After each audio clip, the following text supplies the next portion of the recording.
Oh, it's Wednesday.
Heyo.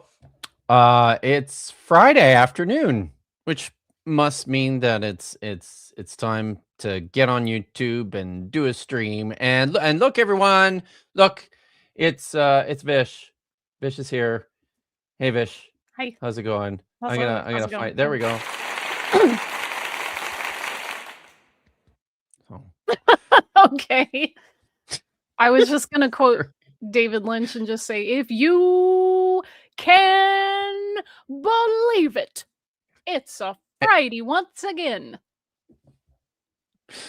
Is it freezing down there in California? It's cold. It's not freezing, but it's cold. We got some rain and then, temperatures dropped, so it does feel like winter.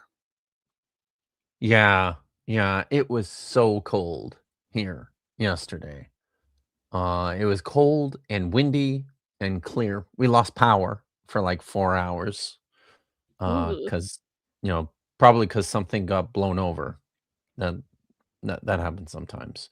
So, but yeah, it's still cold today, but it's supposed to be warming up a little bit. So yeah, Noise Ending was here first. He's one of my Hebrew students. You guys did an exam this last week. I hope it was okay.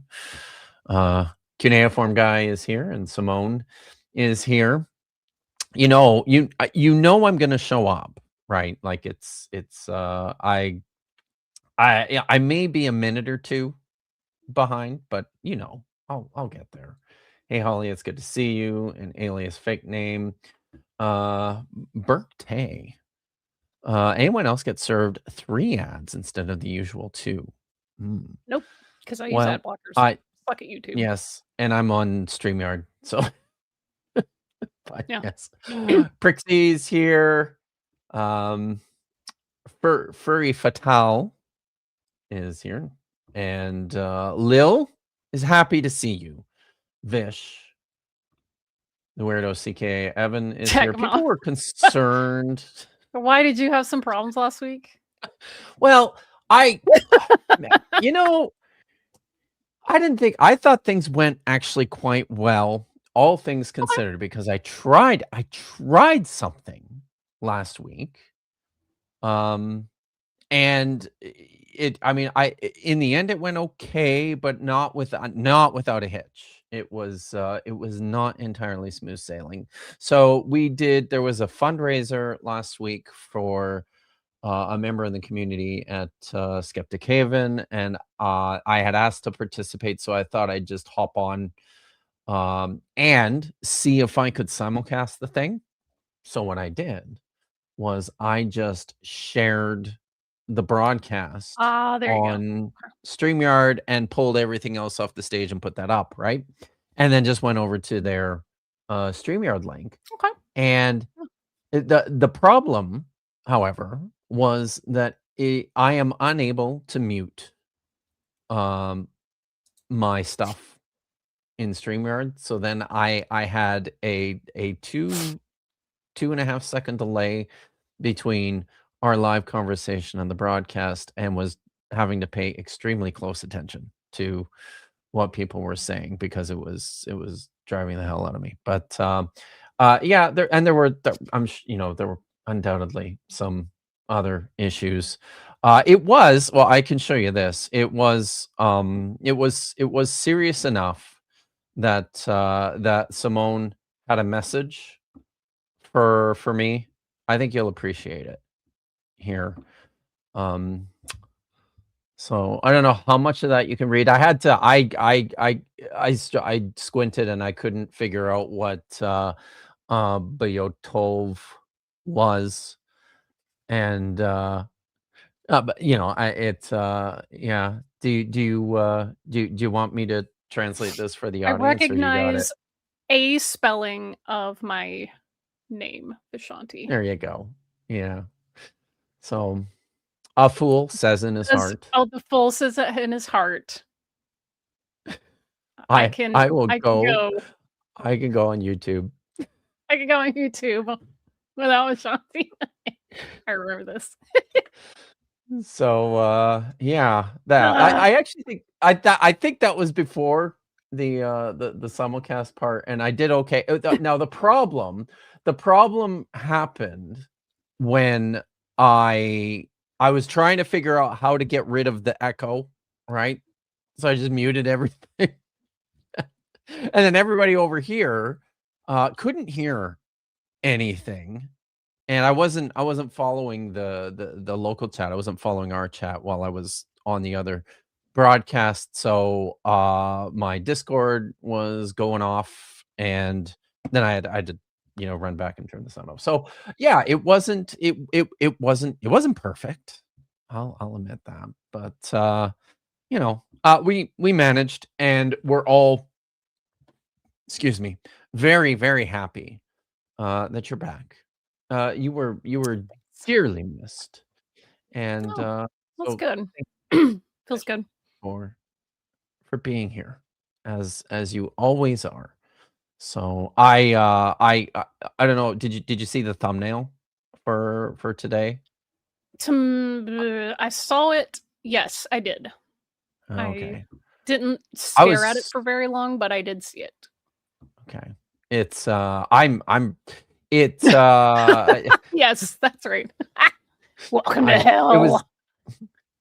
It's the same thumbnail I used last week, except I added you and the number 2 there. But honestly, what do I need to do? You need to understand that there is one thing that is guaranteed to make me laugh every time. Laser eyes. Laser eyes? Yeah, I should have given you laser eyes. I should have. Sorry. I'll do that next time. but yeah, I don't know. I think it's one of my favorite thumbnails that I've made. So I just thought, yeah, let's do it again. It's pretty great. So so you missed last week. We talked about hell. It was Friday the 13th, and we were talking about hell. It was the day before Valentine's Day, and we were talking about hell. And it was I was covering, and we'll continue with this today. Back before the holidays, Kirk Cameron, you're familiar with this guy. Used to be a heartthrob on. Did you ever watch him on Growing Pains? Do you remember that far back? A little, but it's like, man, that's 30 years ago. It's so long ago. He's still riding that. It's like, okay. Yeah. What have you done since then? Oh, well, he became like an insufferable fundamentalist and a Christian apologist since then. So that's what he did. He's good buddies, or at least used to be, with like Ray Comfort and Todd Friel and those guys. And it was just before the holidays. He has his own show excuse me, his own podcast, and had one of his kids on to talk about hell, uh, and Huh? exploring questions about it, because it sounds like he started to actually look a little more closely at what's in his Bible. And when he expressed that he didn't know anymore how he felt about this idea of eternal conscious torment, this caused some serious disruption in Mm-hmm. the evangelical Twitter sphere. And as a result, it was so serious he had to assemble a panel of experts, which includes Gavin Ortland and Paul Copan and a guy by the name of Dan Harrington, who is in Australia and seems really bright, actually. I'm actually pretty impressed based on what I saw in this sit down roundtable that they had, and Chris Date, who runs a ministry just based on rethinking the idea of eternal conscious torment. Which if you're going to stick with the doctrine, then I think there's better ways to do it than just imagining that people are going to suffer for all eternity. So I'm okay with all that. So they sat around and they had this 2.5 hour conversation. Most of it's really boring, actually. I think it's interesting though, and as I mentioned to the chat last week, part of my problem with it, as we all know, one of the big problems with these sorts of conversations in evangelical spaces is always univocal voice. right. There's always this presumption that you must take everything in between the covers of your Protestant Bible seriously as the uncontested, consistent Word of God, and you have to figure out how you're going to sort all that and piece all those pieces together in situations where, let's face it, they don't always align really well. So that's part of the problem. The other problem that I had with this video and with this roundtable discussion, I think there was some good discussion points that occurred during it, but the thing that troubled me quite a bit, and what I wanted to get into last week and want to continue this week, is that there seemed to be, amongst this group of 5 gentlemen, all white men sitting around and talking about this, it seemed to me that within this group there just was no awareness or acknowledgement of the very fact, the reality, that this is an idea that developed.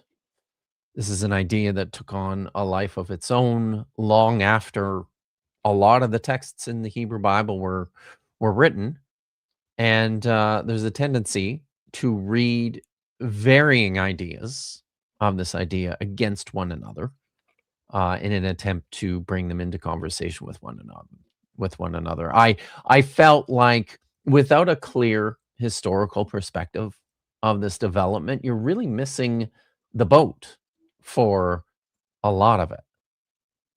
So it's this is one of those things that, for me at least, when I was still a confessing evangelical, was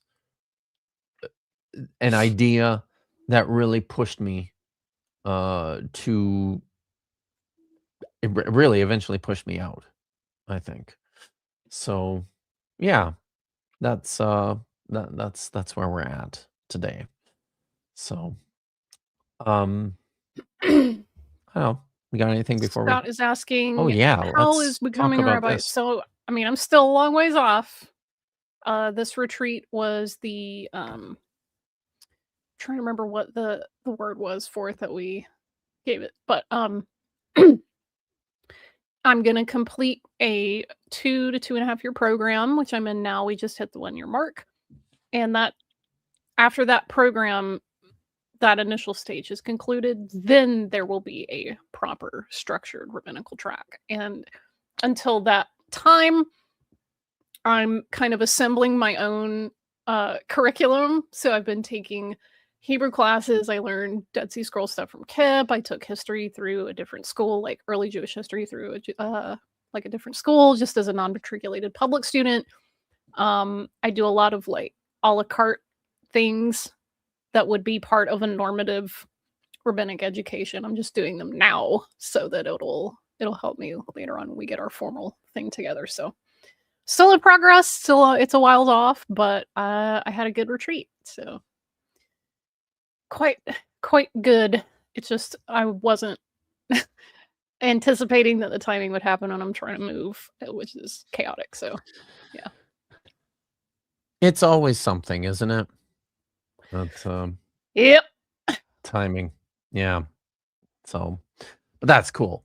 I got to see a bunch of pictures of petroglyphs that that Vish and Yeah. her friends had taken, which was badass. That was Petroglyphs in awesome. Albuquerque are stunning. You would absolutely miss them unless you walk just within a few feet. So Is that right? Eh? Wow. mhm. I wanted to ask you. The thought crossed my mind as I was thinking about you on your retreat. When you do become a rabbi, are you going to be Rabbi Vishanti, or are you going to go by your other name? Ask me when I get to that point. I haven't Okay. even quite, I All haven't right. even These are- gotten close to thinking that far ahead. Well, I That's mean, cool. that's why you have people like me around to think about these things for you ahead of time, so that you don't have to. But I will Okay. be sure to give it lots of thought and put together a report and a presentation when the time comes. Okay. Yeah. Okay, cool. Look, Tadas Mad sent a super chat in. Because he's happy you're back too, and sad that I'm still here. Hey, Dad. It's yeah, well, there you are. It's good to see you. So, yeah, do you want to bring the video up, and we can Sure. start going through some of this. So some will be some of this I will repeat from last week a little bit. So and just to sort of set this up, I talked more extensively last week about the concept within the Hebrew Bible tradition of life after death, which exists entirely in Sheol, the place of the dead, the realm of the dead, which is under the ground. It's got a geography to it. We see that in a handful of texts. There's a story of the ground literally just swallowing a whole bunch of people up, and that's where they go. So this is and importantly, the word Sheol, which occurs over 60 times in the Hebrew Bible, when it's translated into Greek in the Septuagint, is almost always translated with the Greek word Hades, which, even if you don't know any Greek, is probably one of those Greek words that you recognize, because when we all did Greek mythology in elementary and junior high school, we knew Hades as the god of the dead and the place of the dead.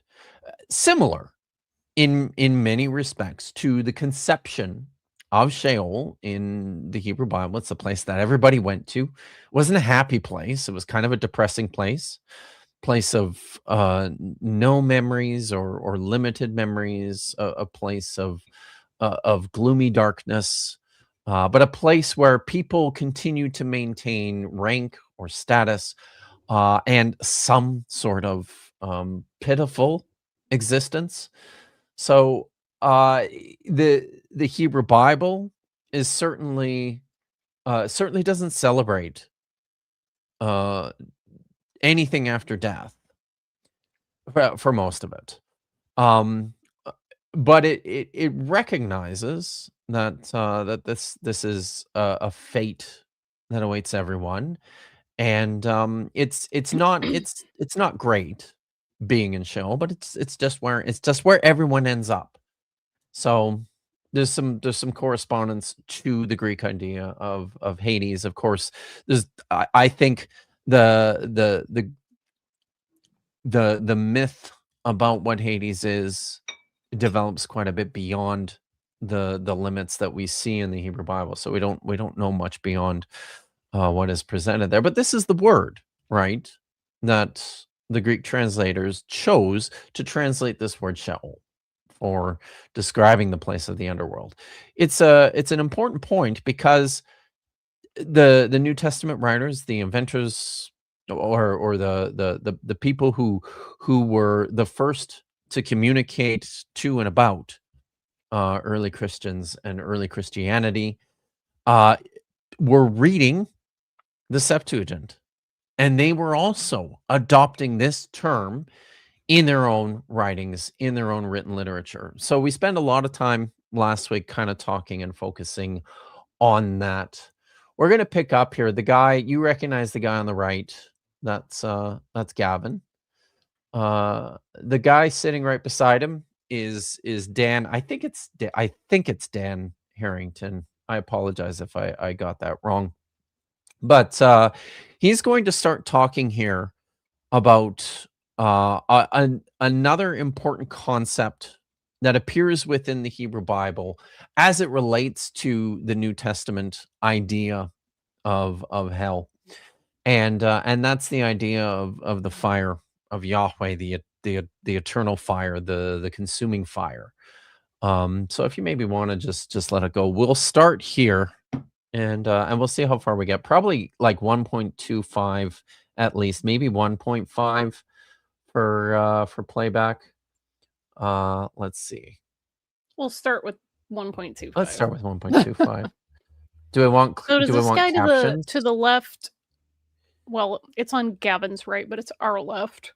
Our Does left. he also make excuses for biblical slavery, or do we not know that? I don't know, actually. I haven't paid that much attention to him until Okay. this, and I was like, I so just to kind of set this up too.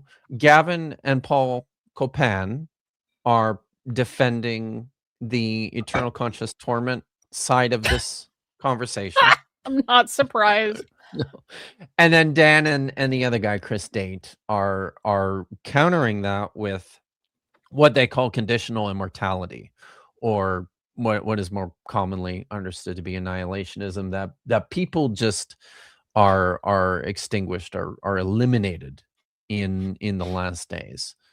I have to read this. Todd is mad for two. Says Gavin looking like Neil McDonough's lame brother. I don't know who Gavin Neil McDonough is. Who you is do that? know who Neil McDonough is. Do I? You've seen Okay. Minority Report? He's the Yes. blonde hair, icy blue eyed. Oh my God. He's in everything. He was in a cop show for a while. Yeah. Yeah. And he's been in a lot part of of this. And yeah, and there's more reasons to think that, so there he's one of these guys. You've seen this now. There's a bunch of these Hollywood guys who are making commercials for like a prayer app on YouTube. Neil, he's I've one of met those him guys. before. Yeah, he was in Band of Brothers. Thank you. That's where a lot of people will know him from, his Band of Brothers. But yeah, Neil is a very, very devout Catholic, as is widely known, and he was pretty well known for a while for insisting that he would not kiss another actor on screen unless it was his wife. So is his wife also an actor? I mean, she has done some acting, so yeah, he has gotten to follow through on that. But yeah, that was his thing, and it's like, all right, cool, whatever. I'm not surprised that he's shilling out for a prayer app, because I know Gwen Stefani's also doing that. It's a bunch of right-winger folks shilling out for this, because that's where the grift money is. Oh my God, I used to Yeah, love Gwen she's been Stefani. pushing this crap for a Oh, long time. She's been right wing for a jeez. long time. That's so frustrating, man. She's literally from Yeah, here. She's from Orange County, like Anaheim. yeah, yeah. Oh, she was super cool once upon a time, but boy, When her ska band was ska, and before she went wild yeah, and married a country right. star and became a ultra Yeah. conservative Oh right wing God, Christian. So see. I think I lost track after she started doing pop music, but man. So no, he does, and he's in a bunch. I know he's he's appeared in a bunch of Angel Studios movies and shows now too. That's for people who don't know, Angel Studios is the evangelical Christian company that brought us The Chosen, as well as the new show on Amazon Prime, House of David, which is I think it's them. But that one's actually there's some things I like about that show. Not everything, but there's some things well, it's funny to I me like that about it. they've managed to pull Neil McDonough, who is like a name actor, but Yeah, the evangelicals prop up a lot of this, but Neil is and he will tell you this, he is a very devout Catholic. So evangelicals are going to have some issues with that. Until it's convenient, of course. indeed. This is yes. Good. That has I also choose this guy's dead wife. Reddit comment energy. That's what that was. Okay. Oh, Video thumbnail reminds me of the Venom song "Welcome to Hell." Relatively new to the channel. Keep up the great work. nice. Is Hey, it vegan welcome. Dagan or vegan Yeah. Degan? Yes, let us know if it's vegan Degan or vegan Dagan. But welcome to my channel, not hell. That's that's not where it's just Vish and me with these assholes who are in hell. I Nobody love else. that it's been almost half an hour and we still haven't gotten to the video yet. I know this We're is right normal. on track. Normal, right? On track. Okay. Mhm. So yeah. So press play because Dan's going to talk about this. I think my experience thinking about the imagery of fire throughout the Bible is when I was a traditionalist and writing my thesis defending the view is to see fire as having more a metaphor for some experience of torment or a negative psychological experience, and certainly defending more of the kind of C.S. Lewis picture of the gates of hell being locked from the inside. You start looking from the beginning of the Bible at what fire does whenever it interacts with sinful people. And so you've got this sort of paradigmatic judgment in Genesis 19 with Sodom and Gomorrah, where God calls down fire, or Yahweh calls down fire from Yahweh in heaven. It's a fascinating Trinitarian passage as well. But that literally consumes this fire and brimstone. Do you want to pause it there? There's no Trinity do in the Hebrew you Bible, have dude. that one? Do you have that one? Can you bring it up?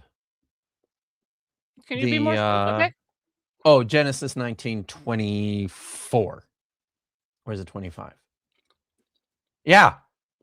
So it just bugs me. And in part because I'm getting around eventually to doing a video on the two powers heresy, which was much later than this. But I've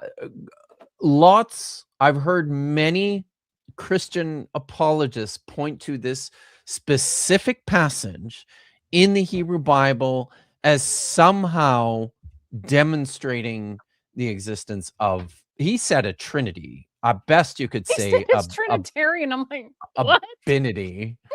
But look at this text, and part of the problem, I think part of this has to do with the necessary steps that you have to take when you're translating from Hebrew into English. So here's the deal. It says, Yahweh rained down upon Sodom and upon Gomorrah brimstone. Gafrit. And Esh Me'et Adonai. So fire from Yahweh from the sky. So Yahweh rained down on Sodom and on Gomorrah brimstone and fire from Yahweh from the sky. And clever apologists look at this and go, oh, look, there's two Yahwehs, because one's up there and then one's down here, I guess. I don't know. But that's not really what the text is saying at all. I mean, when I read that, that looks like a clarifier to me. Like it looks to me like Ve'esh me'et Adonai min hashamayim, fire from Yahweh, from heaven, from the sky, is a clarification, simply, as where this is coming from. The fact that I wanna Yahweh is know named. where he gets Trinitarian. Yeah. Well, because, there has to be a Trinity if there's going to be more than one. It feels like if there's going to be more than one, it has to be at most 3 and not 2. So 4 is right out. Yep. So I really wanted to point that out to people, that this text, when Trinitarians attempt to marshal this into their theology, is not the flex. Okay. Okay, sure. That makes sense. 3 guys in chapter 18. This is read through that as well. Yeah. So one of them is Yahweh. Jesus, Metatron type shit. So one of them is says a Trinity in my Bible, not in my good non-Christian Minecraft. The thoughts, Tad. So yeah. All right. So fire from heaven consumes Sodom and Gomorrah. Sodom and Gomorrah and all of their inhabitants, and smoke rises from them as a testimony to that destruction. And you follow that image right through the kind of biblical story. You see it too with what happens with the historical judgment on Edom, and again, kind of smoke rising forever as a historical judgment. You gave mention to that with the Jude passage. And that this becomes sort of the pattern then, where New Testament authors, like they're in Jude 7 or in 2 Peter chapter 2, verse 6, reduce them to ashes, making them a example of what he's going to do with the ungodly. Most of the fire imagery for me, as I read it, it seems to be that this is God consuming evil. Fire is a force of either purification for the righteous or consumption for evil and death. And that would... I know this goes without saying, hopefully, but the story of the brimstone raining down and the sulfuric, fire and all that stuff, wouldn't you say that that's more likely an ideology for all of the sulfur balls you find around the Dead Sea area? Yeah, certainly. I would think so. I think what he's getting at, and I don't disagree with him on this point, that the way that, and maybe he would agree too, that he probably thinks this is like a not necessarily an ideological point, but he probably look at it in the other direction, that all that, those sulfur remnants around the Dead Sea are because this is something that actually happened. He might say that.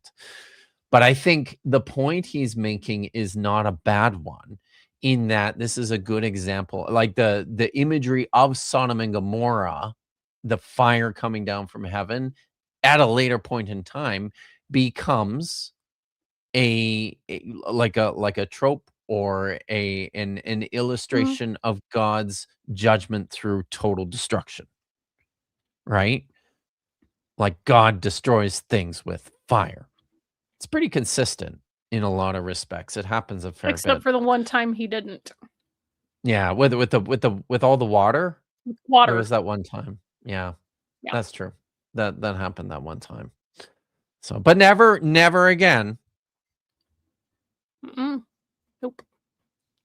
Which is not righteous. And kind of the other major paradigm was in Isaiah 66, which you mentioned. It's sort of this passage that's foretelling a future vision of the new creation. And the whole book closes with the righteous having gathered into New Jerusalem, then leaving after worshiping Yahweh. And it says they look upon the slain corpses of those who disobeyed God's commands. And it says their worm shall not die, their fire shall not be quenched. Where is that? This is Isaiah 66, 23 and 24. Their fire shall not be quenched, and they shall be an abhorrence to the righteous. So they'll be remembered. Do you want to pull that up? Do you want me to pull that up? Yeah, we'll pull it up now, and we'll talk about it a little bit more after we look at at some of the stuff about I want to the I'm valley so glad of Gehenna. that it's in Start at verse 1. Oh, no, not verse 1. Sorry. Where did I say to start? verse 18. I've got 18. Yeah. Okay, but I do want This is the passage he's talking about, and this is how the book of Isaiah ends. Like, this is the last part of the book of and Isaiah. I do want to start at verse 17. All right. Because this is saying, hey, with fire would contend with the sword, against all flesh many shall be God slain. And then it goes on to clarify who that is exactly. Yeah. Those who sanctify and purify themselves to go into the groves, maybe imitating one in the center or following after one, eating the flesh of swine, the reptile and the mouse, shall one and all come to an end, declares Adonai. And then it picks up with where you wanted to start. And the reason I started at that verse is there were some fundamentalist Christians who were trying to, let's say, argue with me about, certain practices. And I said, hey, do you think that all the prophecies in the Hebrew Bible have come true? And they were like, well, no, of course not. I said, okay, can I read you one? And then you tell me if this come true. And so I read the passage here where it's like God comes down in a fiery chariot and is slaying all his enemies. And they were like, well, no, of course that hasn't happened yet. I was like, okay. So when this very passage that hasn't happened yet tells you that people who eat swine's flesh, reptiles, mouses, and all that other like good stuff, do you think maybe you should stop and consider your diet? Because that was what they were trying to like get on me about. Like, you shouldn't be doing this. I'm like, okay, well, you don't think this has been fulfilled yet. And it's saying that in the future, people who do this are going to be slain by God themselves. So perhaps just for a moment, consider that maybe you shouldn't do that. And they didn't like that. And I don't recommend doing this because obviously that's not going to win them over to your side. But it's one of those things where it's like the lack of acknowledging that you selectively engage with text, it's going to paint you into these uncomfortable corners. Because the guy that's like quoting this saying like, oh, the worm won't extinguish the fire, won't go out, if you just rewind a few verses, it's telling you who God's going to kill. And I guarantee you every single person at that table eats one of those foods. Yes. But they wouldn't be like, oh, no, we shouldn't. It's like, oh, no. Well, that's not convenient. Interesting. Okay.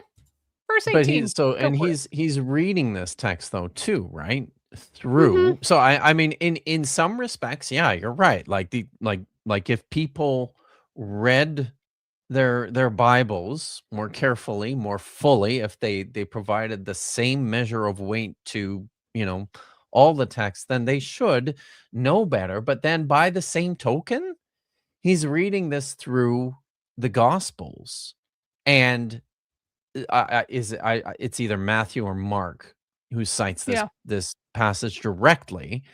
That's what they're focused on, right? Yeah. The Gospel authors are reconstituting this text and pulling it out of its context and shifting the meaning of it, right? Which is like just not something that is surprising or scandalous in any way, because this is just how everybody read the texts. Oh yeah, at the time. Proof This is what they did, right? Is a time-honored tradition. Time-honored tradition. So been doing it for a long time. But it is something we recognize happened through antiquity and continues to this day. It's not something I want to do. No, when I'm reading the text, I want to know where they came from, and then I want to know how people understood them, right? Which is where the proof texting comes in. So, all right, is this is verse 18, right? And to the audience, let me know if the text needs to be embiggened. For I know their deeds and purposes. The time has come to gather all the nations and tongues. They shall come and behold my glory. Importantly, and I do think it says this as we go a little later, but this is taking place.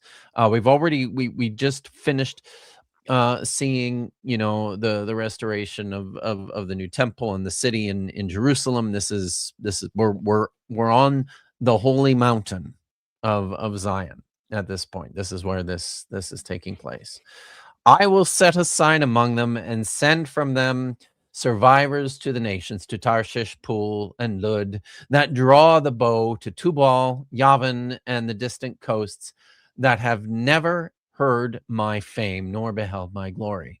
They shall declare my glory among these nations. And out of all the nations, says Yahweh, they shall bring all your kindred on horses, in chariots and drays, on mules and dromedaries, to Jerusalem, my holy mountain, as an offering to God.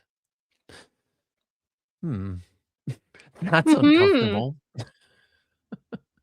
Interesting. Yeah. Okay. Just as the sons of Israel bring an offering in a pure vessel to the house of God, and from them likewise I will take some to be Levitical priests, says Yahweh. For as the new heaven and the new earth that I will make shall endure by my will, declares Yahweh, so shall your seed and your name endure. And new moon after new moon, and Sabbath after Sabbath, all flesh shall come to worship me, said Yahweh. Then they shall go out and gaze on the corpses of those who rebelled against me. Their worms shall not die, nor their fire be quenched. They shall be a horror to all flesh. And that's the end of the book. That's how the book ends. But it is interesting, and I think, and I have some more thoughts on this I'll get into as we go. But I think also. All right. It's like, and look, you can tell me what you think of this. Do you want to go first? You go first. Yeah, the Chodesh Bechodesh show. It's like, look, Shabbat, B'Shabbato. If people aren't in the writer's mind, okay, in whoever wrote this section of Isaiah, in their mind, we're still using the Hebrew calendar. We're still observing Shabbat in this, future scenario that they're writing about. So I have yet to hear any evangelical fundamentalist properly reckon with this. Like, the best that I've ever gotten in terms of a response is, well, we don't follow the law now. That's not for us. But in some future thing, something about it will be restored. And I'm just like, no. No. This idea that there's a little parenthetical where Christians get their special treatment and they can just do whatever the heck they want and go, well, we follow a Jewish person from the 1st century who would have followed, Jewish law, but that's not for us. I mean, we emulate him and everything except for that and all the other Jewish stuff. But then in some nebulous future, then some kind of law will be reestablished. And I'm like, explain that like I'm 5. And I haven't gotten any good answers out of that. They just go, well, I mean, dispensationalism. Okay. Sure, bud. Yeah. Okay. Yeah, no. So, and this is where I think we need to take a very sharp, I'll just read this in case anybody's not actually watching. Sorry, can you put it back up? Yep. Yeah, it is interesting. They're described as corpses, not immortal bodies. Yeah, so there is this developmental perspective where the enemies of God are destroyed. They're killed. There is not, at this point in time, there doesn't seem to be this sense of a conscious torment of any sort of ongoing existence after the death of these people. it's fair to say, and I think that this plays into what's being depicted here. There is these are people who were destroyed by fire. With the worms that shall not die, nor the fire that has quenched, a horror to all flesh, looks like the results of a destruction by fire. I want to scroll back up a little bit there to this being an offering as well, to Yahweh. Because I think this is interesting too, as we think a little bit more on this particular image. The images of all the people, all the worshipers of Yahweh inside the city of Jerusalem, gathered at his temple from all the nations around the earth, who are going outside of the city or to the edge of the city to gaze on all the corpses of the dead people outside the city. If you've been to Jerusalem, it's a city that's perched up on in the old city in particular is perched up on a hilltop. The sides can be pretty sheer, pretty steep, so they're looking down into the valleys below at the dead bodies, at the corpses. So I think is this it, or is it oh yeah, this is it. It's this one. So it's really early in the is verse. I missed right it too. there we go. They shall bring all your kindred and horses, chariots, drays, and mules, and dromedaries to Jerusalem, my holy mountain, as an offering to Yahweh, just as the Israelites bring an offering in a pure vessel to the house of God. And I really feel like so go ahead. having the way that they render this, I think, is not doing a good service. Sometimes I'm okay with people switching around clauses in a sentence to help it in English, but I feel like in this case you probably shouldn't, because it says, and they will bring all of your brethren from all the nations, or out of the nations, Michal Hagoyim, a mincha. And I feel like that's an important distinction to make. Yeah. This is That's a good it's like, point. hey, referring to, a return from exile, or plucking out, people from among, a mixed bag of folks.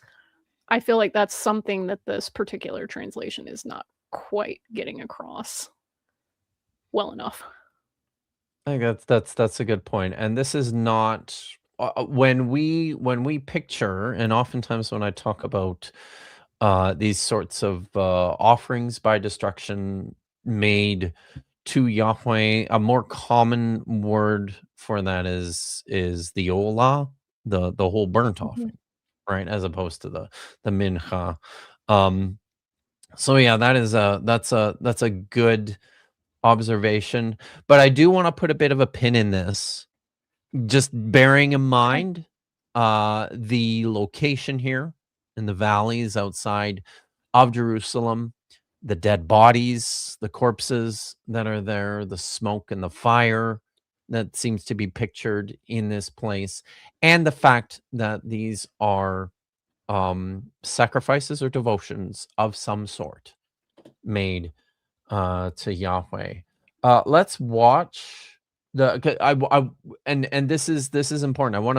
I don't want to jump right into this just yet, because I do want to back up a little bit and talk about where I think this idea came from. But the guy here, Dan, I'm pretty sure his name is. If I got his name wrong for the whole video, I'm gonna feel bad. But I'm just gonna keep calling him Dan, Dan at this point, and hope that's right. Listen, but my next door neighbors, for whatever reason, were absolutely convinced that my name was Stacy. It's not. I'm not really sure how they got Stacy, but I told them yesterday. How many times did they call you Stacy yesterday before you.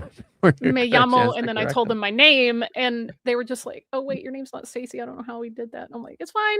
And then they said, "That's not Your a name Spanish doesn't name." even I'm like, sound I know, like my parents are Stacy. weird. My name is definitely not Spanish, and my parents are weird. So yeah. Can we just debunk this nonsense right now? Yeah, we can. All right, All fine, I'll right. do it. All right. Oh, not that. Yeah, that's the one. Okay. Thanks, I knew where you were going. Weirdo I Evan. do be Thank knowing. you. It's been a hell of a Like- week, and I can't wait to light candles with y'all nerds in the background. Shabbat shablam, friends. Yes, I will be setting a timer in about an hour or so. Okay, and Theory Vision Kipp won't read super chats over $2. Debunked. Google debunked. Yep. Thank you, Weirdo CKA Evan. So Fake. let's. But I think this imagery though is really important. Obviously, the gospel writers picked up on this in their descriptions of final judgment, right? So it's the last image in the book of Isaiah. Let's listen to See him. where else. I love about this a how little bit Gavin's had this look on his face the whole time, like, I don't know, and it's been so skeptical, and he's trying to behave, but I can tell he's just like, no. With contempt. And that's sort of the origin then of Jesus' language in quoting Mark 9, unquenchable fire, undying worms. Does your view of the punishment in hell fit the crimes of a sinful person? More specifically, good question. If a very good 15-year-old boy or girl commits rebellion against their parents and rebellion against God, lying, cheating, stealing, load her up with all of the sins in the world, does that comport with your view of God's punishment for that person, an eternity of conscious punishment, or an execution that separates her from God and life and everything forever and ever? One thing that began... That is an amazing question, and I am actually impressed that he is asking it. Hey, not bad, eh? Way to go, Kirk Cameron. And I'm like, hey, what 15-year-old girl do you know in your life that's making you ask this question? Maybe he has maybe the kid. Your kids are going to make you. Is a daughter, grandparent, like what? Yeah. And I'll tell you, this is something. This was a big one for me, right? Yeah. The severity of punishment relative to the crimes. And I just in my estimation, I'm like, this just doesn't track in any concept that I've ever developed about justice. And especially after coming to recognize how important that word is in both testaments, in the Hebrew Bible as well as in the New Testament. Like, how does this even follow? And there's other problems with this too, because within our own justice systems, we have these have developed with different classifications of infraction based on their severity, right? Like a misdemeanor is different from like a felony. like a crime, a felony.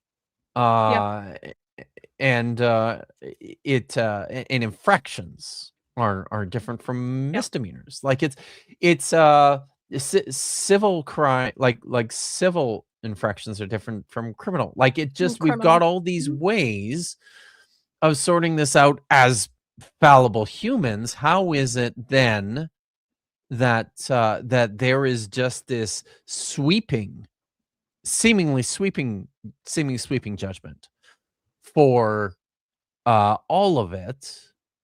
But then I'm not even sure that's consistent, because there are places within the New Testament where I think there's some confusion between whether or not every sin is an equal infraction against God, or if some sins are greater than others.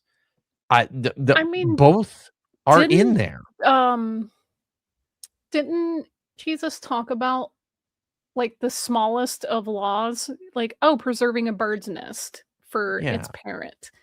So you would think maybe if there's a greatest commandment and there are like commandments that are just the least low lift, whatever, then you would think maybe that punishments would kind of scale accordingly.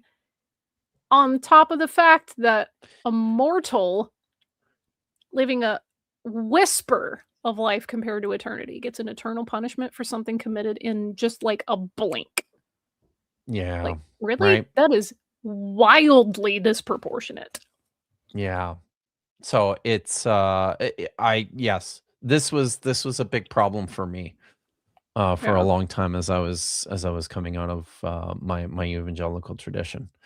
So let's listen to hear how they handle it. Okay. To trouble me when I was wrestling with this subject theologically is I'd never considered that the traditional view says that God is sustaining evil forever. Yeah. So there is never a point where evil comes to an end or where there is a final victory, where Christ is all in terms of being reconciled, right? And our reconciliation concept isn't just, I'm over you in judgment.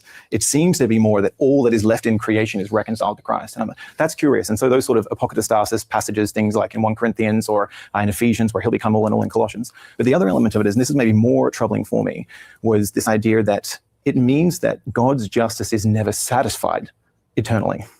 And so if there's always punishment left to mete out. There is always punishment left to mete out. And so God's justice will never ultimately be satisfied in the suffering of the lost. And so those concepts of the eternal upholding of evil, because even if you want to say it's a removal of his presence, God's still omnipresent, but he still has to sustain the evil in creation and enable them to sin forever. So he's effectively upholding an opportunity for sin to continue forever. And I've just always found that seemingly very difficult to reconcile with these other passages once I became kind of consciously aware of that. And I think maybe the value of the conditional immortality perspective, it says that in Romans 1:32, it talks about how even people who are wicked and who are turned against God and have turned inwards in sin, they suppress the truth in unrighteousness, yet they are aware that the just penalty for their deeds is death. And so what seems intuitively right, even to a person who is an enemy of God, is that once my deeds are exposed, what is the right penalty? Death. And this is the removal of evil then from creation. Hell is God's means of bringing evil to... Let's go to Revelation. Okay. Let's stop there. I love before we go on to Revelation. So much, because the idea that on the one hand, Jesus paid for your sins for all time, and it's a permanent offering in the heavenly temple that you don't need to keep doing it every year and offering like blood on the altar. His blood is perfect, so it lasts forever. And also, God can never be satisfied because he's torturing people for eternity. Yeah. That is an incredible thing to call out. It is.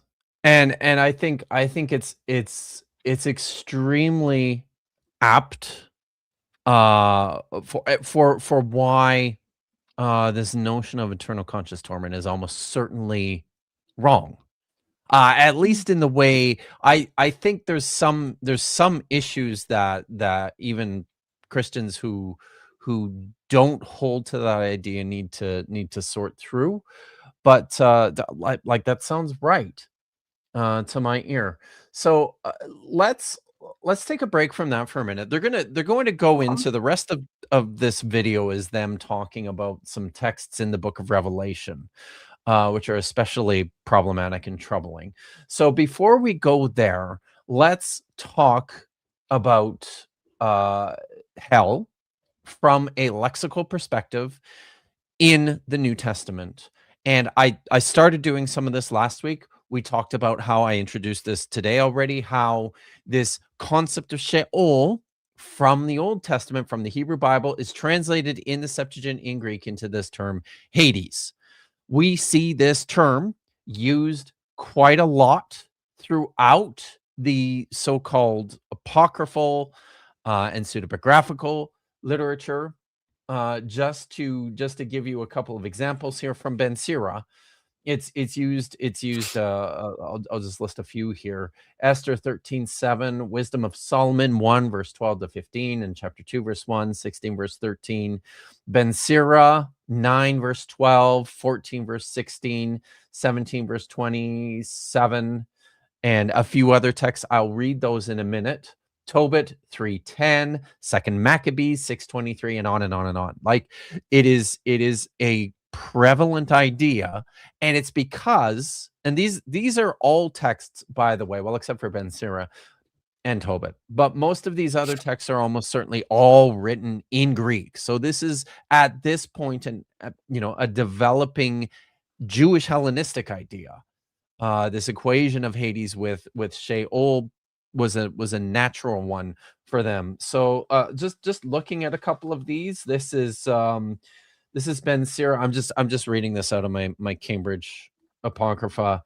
Ben Sira 21 verse 10 says, and I'll just back up a little bit here. Whoever builds his house with other people's money is like one who gathers stones for his burial mound. An assembly of the wicked is like a bundle of tow, and their end is a blazing fire. The way of sinners is paved with smooth stones, but at its end is the pit of Hades. Right? Sheol. If you go to chapter 28. Oh, why?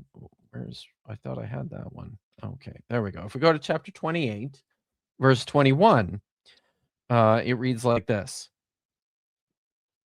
Where are we here? Oh, no, I'm not going to. No, 41 verse 4 was the next one. Chapter 41 verse 4. I'm going to start at the top of the chapter. Verse 1, O death, how bitter is the thought of you to the one at peace among possessions, who has nothing to worry about and is prosperous in everything and still is vigorous enough to enjoy food. So, death is an uncomfortable thought, especially for a wealthy man. O death, how welcome is your sentence to one who is needy and failing in strength, worn down by age and anxious about everything, to one who is contrary and has lost all patience. Do not fear death's decree for you. Remember those who went before you and those who will come after. This is the Lord's decree for all flesh. Why should you reject the will of the Most High? Whether life lasts 10 years or 100 or 1,000, there are no questions asked in Hades. So no matter who you are, everyone's going to the same place. They're all going to Hades. Isn't one of the proverbs, the dead know nothing?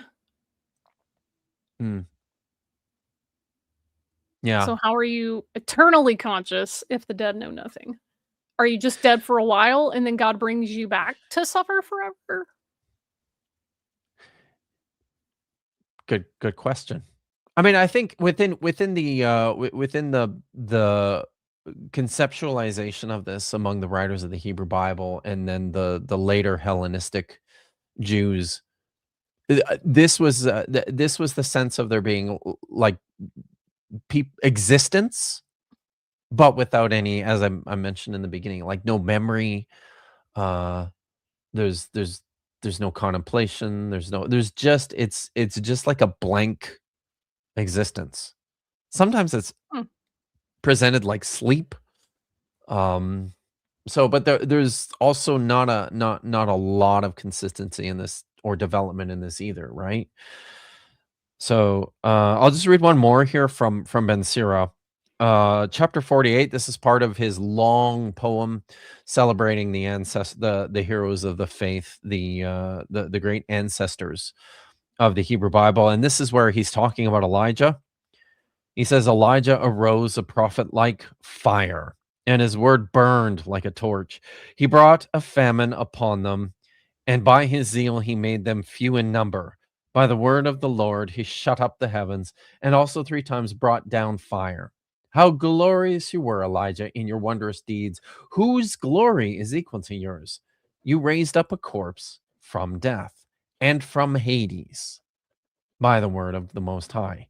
So here I find it kind of interesting too that Elijah is this prophet who has this strong association with calling down fire from heaven, but is also the prophet who raised a dead person to life, literally brought them back from out of Hades, from out of the grave. Baruch chapter 3, starting in verse 15. Who has found her place and who has entered, this is speaking of wisdom, who has entered her storehouses? Where are the rulers of the nations and those who lorded it over the animals on earth? Those who made sport of the birds of the air and who hoarded up silver and gold, in which people trust, and there is no end to their getting. Those who schemed to get silver and were anxious, but there is no trace of their works. They have vanished and gone down to Hades, and others have arisen in their place. So it's just within this literature that comes to us all from the Hellenistic period, there is still this sense that that this is a place that everyone goes when they die, and then this is echoed in the New Testament. Did you have something to say? Oh, okay. Go for it. Cool. I mean, you're still All right. still So cooking. I'm going to, I had planned to use Cross Bible again today, but it seems to be down. So I'm pulling my New Testament references today out of that one, out of Accordance. My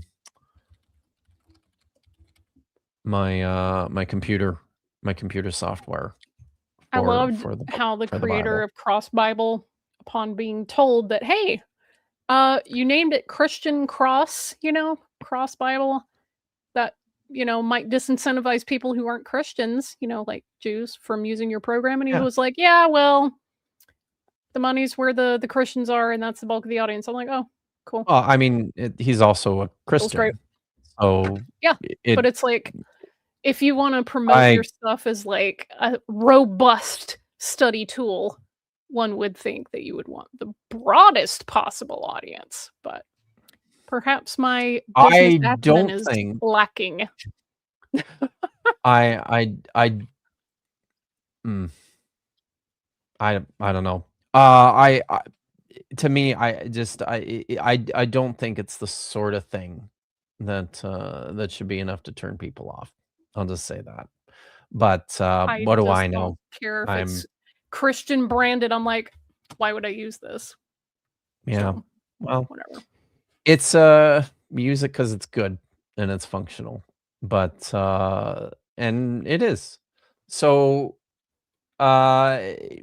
let's in starting in on the New Testament, let's look first at Matthew chapter 11, verse 23. This is, first of all, there's a couple of different terms that we need to look at when discussing this in the New Testament. And the first of these is Hades.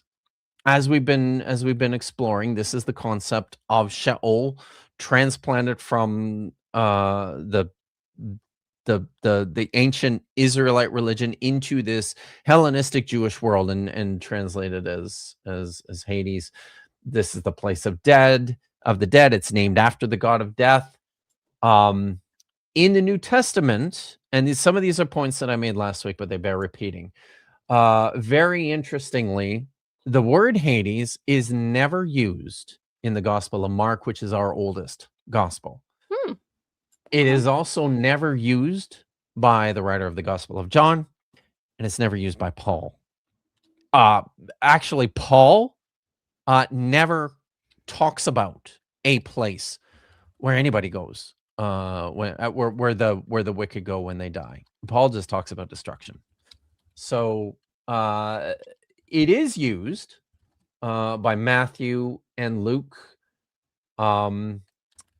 and it appears in the book of Revelation as well. This first text in Matthew 11 verses 20 through 23. I'll just read this for you. This is from the NRSV, and look at how pretty my my Greek font is. I quite like the Accordance fonts. They're still my favorites. So then he began to reproach the cities in which most of his deeds of power had been done, because they did not repent. Woe to you, Chorazin! Woe to you, Bethsaida! For if the deeds of power done in you had been done in Tyre and Sidon, they would have repented long ago in sackcloth and ashes. But I tell you, on the day of judgment, it will be more tolerable for Tyre and Sidon than for you. And you, Capernaum, will you be exalted to heaven? No, you will be brought down to Hades.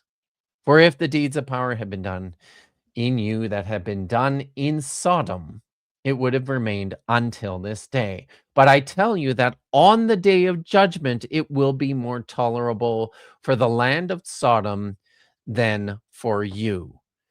It's interesting to me, and I want you to think about this, because one of the things that the evangelical guys in this roundtable discussion want to compartmentalize, what they want to make distinctions in, is the judgment in the last days.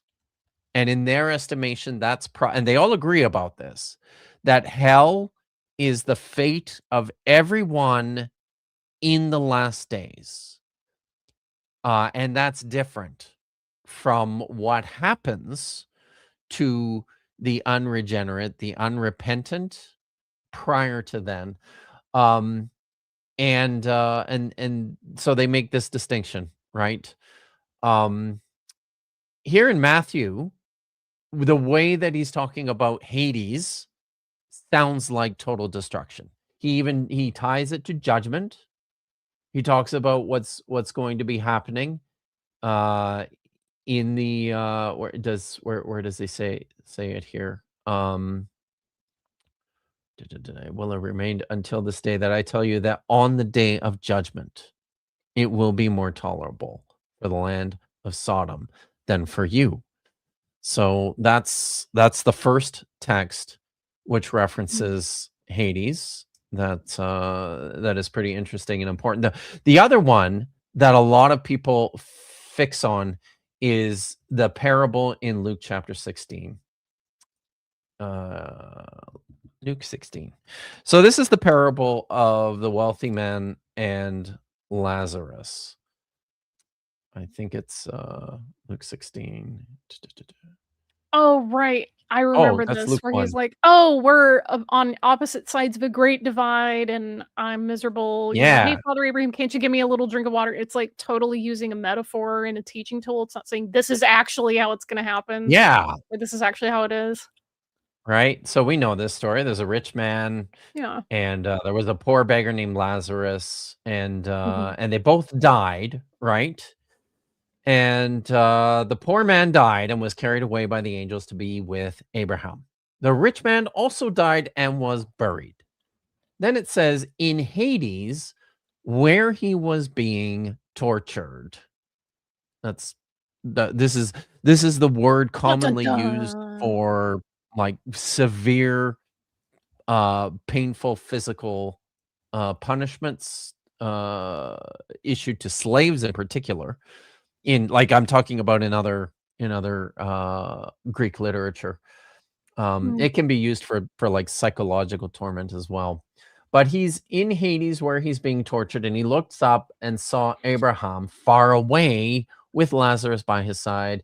He called out, "Father Abraham, have mercy on me and send Lazarus to dip the tip of his finger in water and cool my tongue, for I am in agony in these flames." But Abraham said, "Child, remember that during your lifetime you received good things, and Lazarus in like manner evil things, but now he is comforted here and you are in agony. Besides all this, between you and us is a great chasm that has been fixed, so that those who might want to pass from here to you cannot do so, and no one can cross from there to us." So here we have a picture of Hades as the place to which the this rich man goes upon his death. And it's described as a place of torture. I think it's physical torment based on his request to Abraham, send Lazarus to dip his finger in the water and cool my tongue. He's in agony in the flames. That's the other interesting thing about this picture in Matthew is Hades is now also being associated with this idea of fire. Hmm. And what was I gonna? So yeah, it's and it's an actual place. But again, importantly, this is a parable, right? So these are allegories. These are stories with lessons told by Jesus to illustrate something of of importance, of significance. The point of the story here, I think this comes out in what Abraham says in response to the rich man. During your lifetime, you received good things, and Lazarus in like manner evil things. But now he is comforted here, and you are in agony. This sounds very much actually like the text from Ben Sira that I read about how men who are wealthy when they die, you know, are they uh they're frustrated. They don't look forward to their death because life is good. The poor man, when he dies, rather looks forward to it because his life is almost like there is this idea of Hades has built within it almost like a leveling, as a resetting of the balances. Like this is justice, where whatever kind of a life that you were blessed to live in this world is going to be balanced out in the next. Two things. Yeah. Number one, notice how it says Lazarus, who would have been Eleazar, it says that he died and was carried away by angels, but the rich man died and was buried. Buried. They have two completely different, things. That's something to chew on later. But I want to note that the way it compares them, the rich man, he's so rich, he's got all the best clothes, he's eating high on the hog, as they say. And right outside his gate, poor Lazarus with sores that are being licked by the dogs. And he was like, if only I could eat the crumbs off this man's table. Right? Yeah. He was like, just the crumbs of this guy's table. So obviously that's flipped on its head with, if you could just get him to dip his finger in water, I'll just take the scrap of the water off his finger. But what struck me today, just now, is it seems like the rich man would have been aware of Lazarus because dude's right outside his gate, but he didn't take care of him. He didn't feed him, didn't do anything to improve his station or even help him or feed him or do nothing. So this guy's just beneath him, I guess, not worth his attention. And he doesn't ask Abraham to give him water. He wants Lazarus to do it. This man who you just thought was completely beneath you, possibly not even existing in your eyes, and you want him to serve you in the afterlife just to give you some relief? How entitled and just ridiculously arrogant does this guy have to be, right? There you go. Yeah. Yeah. Wow. No, that's exactly what this whole this parable's about, right? It's a message of dire warning, to the people in power and the people of means, saying, yeah, look out for those less fortunate than you. Scroll down, and it's a word of encouragement too. To those just a smidge who are suffering. I was gonna say this is an interesting parallel to the passage you just read from, was it Matthew? Because it invokes Sodom. It says, like, your fate is gonna be even worse than theirs. Yeah. And if you read the prophets, Jeremiah, I think, is it, that talks about Sodom and or Ezekiel, that what their actual sin was, is they just would not help the poor. They refused. Yes, They said that's they wouldn't right. open their hand to the poor. They were just hoarding all these resources. And then here you have the rich man doing the same thing. That's right. Wow, that's a good point. Nice. I like it. So Hades, Ezekiel. Thank you. in these, yes, it was Ezekiel. In these New Testament writers, in Matthew and in Luke, is this place that is developed somewhat maybe from the Hellenistic Jewish view, although I would say that this is right in line, right, with the text that we read from Ben Sira about this leveling of the balances for the people, between the people who have suffered and the people who have enjoyed plenty in this life. It's really interesting what happens with this term when you get to the book of Revelation, though. I think I mentioned this last time, but we'll actually look at these texts here in Revelation. It appears in Revelation chapter 1, verse 18, and chapter 6, verse 8. And we're going to look at chapter 20, verses 13 to 14. And there's a consistency here. Revelation 20:13. This is talking about, I'll just back up to 11. I saw a great white throne and one who sat on it. The earth and the heaven fled from his presence, and no place was found for them. There's a lot of personified imagery within the book of Revelation, as is typical of a lot of apocalyptic literature. And I saw the dead, great and small, standing before the throne, and the books were opened. Also another book was opened, the book of life. And the dead were judged according to their works, as recorded in the books. And the sea gave up the dead that were in it. Death and Hades gave up the dead that were in them, and all were judged according to what they had done. Then death and Hades were thrown into the lake of fire. This is the second death, the lake of fire. And anyone whose name was not found written in the book of life was thrown into the lake of fire. So here, Hades is not a place. Hades is the god of death, once again, along with the Canaanite Hebrew god of death, Mot, or death. They're both figures in this great apocalyptic drama, this symbolic drama that takes place in the last days, and they too are cast into the lake of fire, which is now a new term, a new idea that's being presented here.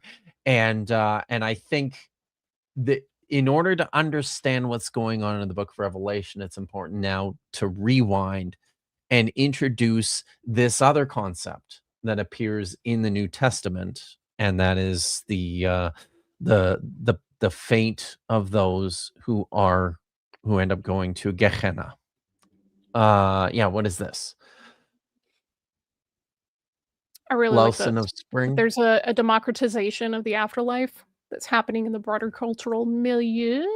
Earlier in the paradisal afterlife was reserved only for greats like kings. Yeah, that's a good point. Yeah. So, all right. So the other term that appears in the New Testament in the Gospels to describe this place that is commonly understood as hell is Gehenna. So this is a term that's also never used by Paul. It never appears in the book of Revelation.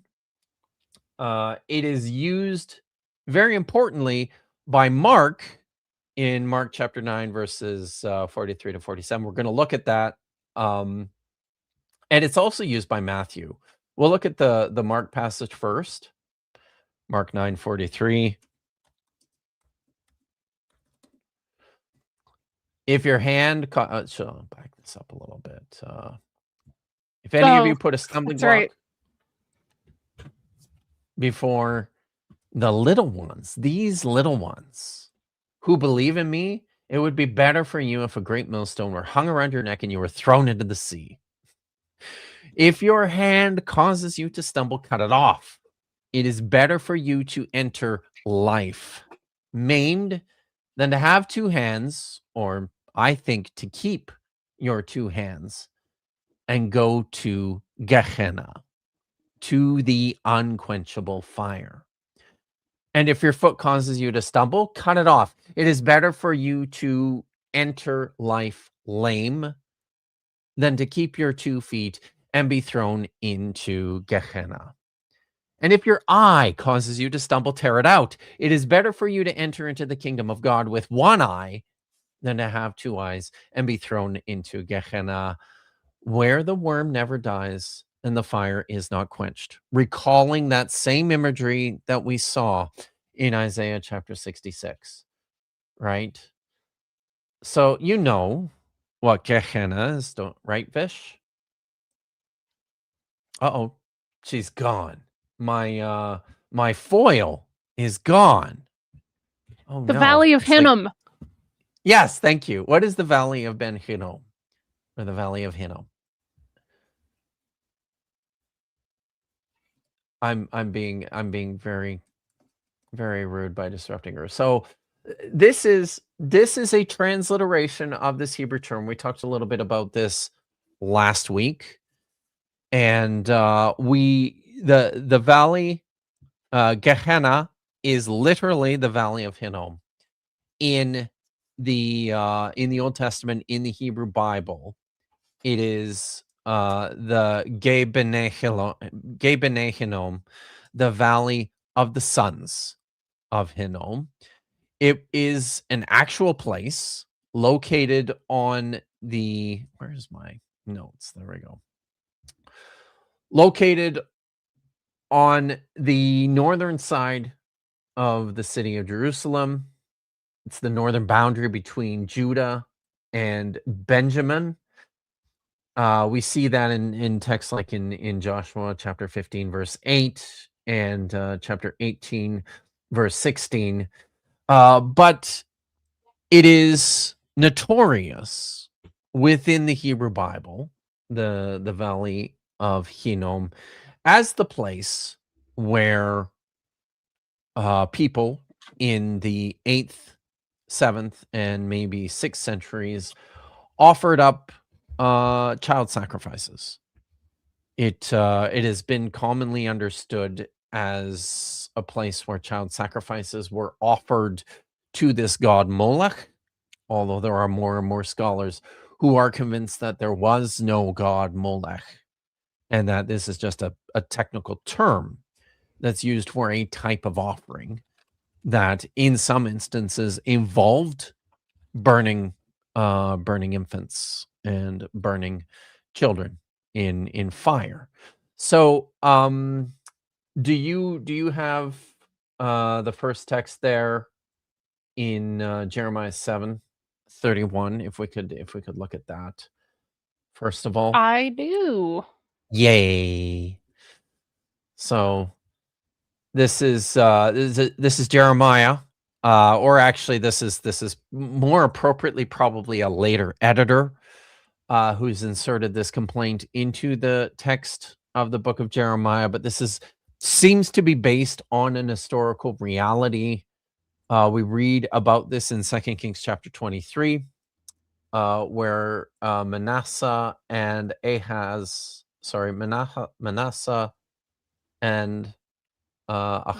I believe, were both said to have offered their children in fire in the Valley of Hinnom. Jeremiah says here they have built the shrines of Tophet. That's what these structures where they offered these sacrifices were called, in the Valley of Ben Hinnom, to burn their sons and daughters in fire, which I never commended, which never came to my mind. Assuredly a time is coming, declares Yahweh, when this people shall no longer speak of Tophet in the Valley of Ben Hinnom, but of the Valley of Slaughter. Sorry. What happened? That's okay. Freaking browser went nuts for a second. Okay. They shall no longer speak of Tophet in the valley of Ben Hinnom, but of the valley of slaughter. And they shall bury in Tophet until there is no room left. The carcasses of this people shall be food for the birds of the sky and the beasts for the earth, with none to frighten them. So it's the Gehenna right away is a place that is a place of fire, where children are sacrificed in rituals, not to the god Molech, but probably to various gods, including Yahweh. And it's interesting because in this passage, and this is written, remember, this is an insertion. This isn't Jeremiah himself. This is an insertion, and this is written after the siege and destruction of the city of Jerusalem, after the exile at some point. I think this notation here, that this place will be called the Valley of Slaughter, that there will be corpses of people that will pile up, and that they'll be food for the birds of the sky. I think this is an important historical point. It's been suggested wrongly by scholars in the past and by apologists that Gehenna at the time of Jesus was a notorious place where the people from the city just tossed their refuse. It was like a big garbage dump, and that they just burned all their garbage in this place. Yeah, That's not what this place is, right? I want to know where. But I do think I think what Jeremiah is talking about here, and this develops into this idea, right, that's reflected then in the Gospel of Mark, and then is repeated in Matthew as well, about Gehenna. It's this place outside the city. I think the reason why Jeremiah calls it the Valley of Slaughter, why the editor calls it the Valley of Slaughter, is probably because this is the place, for those who are unfamiliar with the history behind this. In 597 BCE, Nebuchadnezzar, the king of Babylon at the time, he was the crown prince of Babylon, laid siege to Jerusalem, entered the city and exiled a bunch of the people and installed a puppet ruler there. Then another 10 years later, his puppet ruler, Zedekiah, rebelled, and he came back, laid siege to the city again. We're told that the siege itself lasted 8 months, which is pretty horrible. And some of the texts which recall life during the siege reflect on this. There's prophets who talk about women boiling their own children to eat them. The people are starving. After 8 months, the city falls. Many people are killed. But in the course of that time, I think what's happening here in this text, and what's being recalled in Isaiah chapter 66 as well, is that they were probably tossing the dead bodies outside of the city into these valleys that surround it. The Valley of Hinnom, where once these sacrifices, these rituals of child sacrifice took place, have now become these places where corpses are piled up and burned. And this is where this imagery comes from, right? If we go back and we think about Isaiah chapter 66, another text that was written after the exile, after the destruction of the city of Jerusalem, I think that's what he's getting at too. The bodies, the corpses of everyone are like all the enemies of God are tossed outside of the city, into the valleys outside the city that surround them. So, and I mean, it's like, that is a practical solution. very. Tossing bodies outside. It's like, hey, you know what happens when people just sit around dead bodies for long enough? You want people to get sick? Do you want maggots and vermin to infest your place? Because that's how you get that. Yeah, no. So On this note, let's look at a couple of other texts. Can you pull up Isaiah 30 verses 33? So now I want to backtrack a little bit to a time, 8th century, when this place was not, or this idea of the Tophet, even though this doesn't actually mention the valley of the sons of Hinnom, it has built within it this same idea of this same place where the Tophet, the Tophets were erected for sacrifice. This is the JPS translation, which is almost certainly, this is a very difficult text. It's a corrupt text, but this is the perspective from the 8th century, a couple centuries before this text from Jeremiah was written. The Tophet has long been ready for him. This is speaking of the judgment of Assyria. This is God calling down the judgment on the nation of Assyria, and says that the Tophet, the place of sacrifice, of burning, has long been ready for him, for Assyria. ooh, He is destined for, it says here, Lemelech. This is I a think that's repointing. probably Lamolech. This Yeah. is Molech. Yeah, this is, Yeah. he is destined for Molech, Being for offered up one in a of fire. these rituals. Mhm. Look what it goes on to say. His fire pit has been made both wide and deep, like a valley, with plenty of fire and firewood, and with Yahweh's breath burning in it, like a stream of sulfur. So you've got, even very, very early on, you've got kind of this apocalyptic imagery of judgment associated with these ritual places of child sacrifice, of human sacrifice, and of death and destruction, foisted on the enemies of Yahweh. I want to read a little bit from also- Hizdarel. Before you do that really quick, I Yeah. feel like just for the sake of, covering our bases here, that you should remind any future viewers and the current audience that Molech is not a god, it is a type of sacrifice. Yes. Yes. So this is, I think that what part of the confusion is because later scribes and editors of these texts were going to great pains to ensure that there was no direct connection between this type of sacrifice called a mulk ritual, and we know of these by the same term from Punic sites around the Mediterranean, dating from as far back as I believe the 9th century, but certainly the 7th century BCE, all the way up to like the 1st century AD, 1st century CE, for a long time.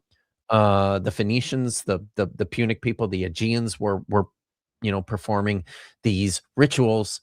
There's good reason to think that the same thing was happening in Israel, in Judah, at this time. This is an amazing read. The passage is not about punishing Assyria, but preparing a sacrifice for Yahweh to activate the deity to fight Assyria. Oh, that's interesting. That's Huh. good. That's Yeah. good. I like that. Because I mean, Wow. hey, if you take this in I guess context or concert with like Psalm 82, where he's deposing the other regional gods in the divine council, well, if you depose them, then they kind of work for you, or you could activate them. I mean, for whatever reason, the redactors left in the fact that a foreign king sacrificed his kid to Chemosh and won the battle because of it. So Yeah. perhaps, just kind of riffing on this, I think, amazing comment, is they viewed this as a system. It's like, Yeah. if you do this thing, do X, Y will happen. So if you offer this type of sacrifice, whatever deity is relevant will be activated, like a formula, I guess. So, man, I'm saving this for later. That is That's very interesting. very, very I'm good. I like that. I'm keen on that too. Yeah. But shall we hear what Heath Yes, thank Durrell, you. who wrote Sacrifice who logic wrote the sounds like a book. summoning mechanic in video games. Thank you. That's a good modern term for it. Yeah. Okay. Proceed with Heath Durrell. All right. Yeah. So okay. So here I'll just read a little bit about the way that Heath Durrell understands this text, which he sets in the 8th century. The reconstruction of the history of the Lamolk sacrifices butts up against a few apparent difficulties, he says. Those who trace the Lamolk rites to a much earlier period have typically brought forward 2 relevant pieces of evidence. The first is this text in Isaiah chapter 30, verse 33, which many have argued is evidence of the antiquity of the Tophet in the Ben Hinnom Valley outside Jerusalem and of the Lamolk offerings that were offered there.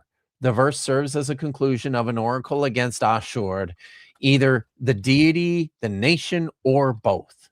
In this oracle, Yahweh declares that he, or more properly, his name, will come crashing in like a torrent against Ashur, breaking the yoke of the Assyrian Empire. Yahweh's approach is marked by fire, storm, flood, and hail. The oracle works up to a climax, declaring that Ashur will be utterly destroyed, like the victim of a Lamolk sacrifice. The fact that the oracle is directed against Assyria has rightly led many to conclude that the most obvious date of the composition for the oracle is during the time when Assyria actually was an imminent threat, probably during the campaign of Sennacherib. That would be in the 720s BCE. The Masoretic text of 30 verse 33 is unfortunately somewhat garbled, especially in the pointing. Nonetheless, Mosca has convincingly reconstructed it as follows. And here's his reading of the text. For his Tophet has been arranged from etmol, probably from the beginning, but there's problems with that term as well. Even he, that is Ashur, is arranged as a Molk sacrifice. He, perhaps Yahweh, has widened and deepened its pyre, fire and wood in abundance. The breath of Yahweh, like a river of brimstone, is burning in it.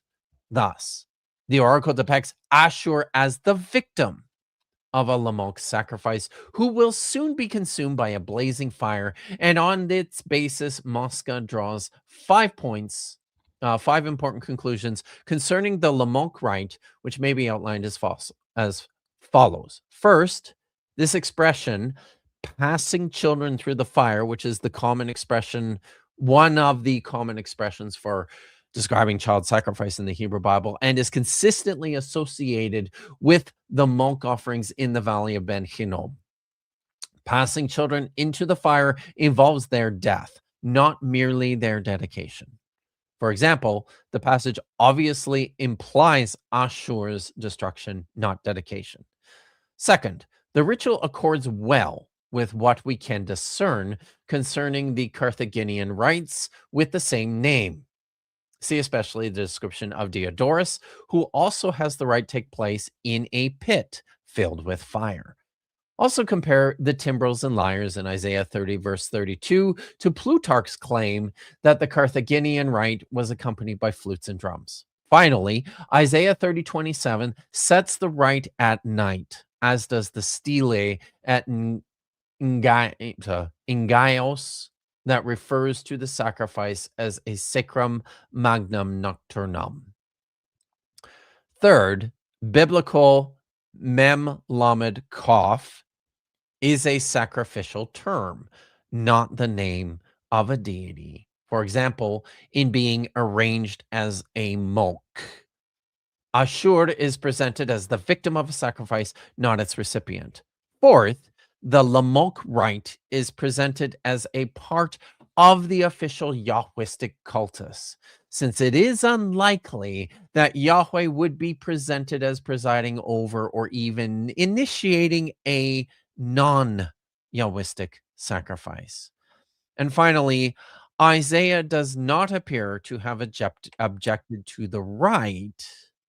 There is no hint of condemnation of the right by which Yahweh intends to destroy Ashur, which I think is an exceptionally interesting point, in that this is a ritual that's commonly associated with child sacrifice. We see this appearing as a consistent pattern in these texts from the 8th century BC into the late 7th century, early 6th century BCE. In the early stages of this,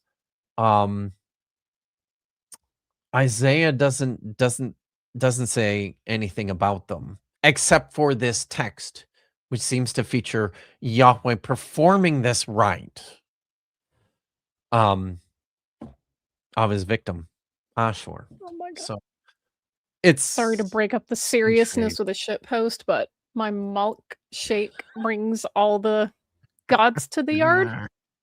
All the gods. Bringing all the gods to the yard. That's awesome. Thank you. I've learned it's not a good idea to play that music video on my streams. Yeah, we've you got probably a shouldn't. got a super chat. Do we have a couple? Oh yeah. Nope, we've got one. No, yeah, it's just the one. Thanks, Simone. For 5 New Zealand money. Aotearoa New Zealand. dollars. Oh, Aotearoa. Yeah. Nice. Aotearoa. Do you know any work comparing the Malk rite to the harem? As harem in some pre-Hebrew texts, like Akkadian especially, appear similar to the Malk. Yeah. I'd love to know more. I know, and I don't. and this is something, I mean, I've talked about this a little bit too, right? About my conception of how harem offerings were imagined by the biblical writers, and how comparable that is to like other rituals of human sacrifice. It's a great question, Simone. You're the one who's doing the deep dive on harem. Yeah. So maybe you're getting to this before I ever do. I'm very keen to find out what you discover.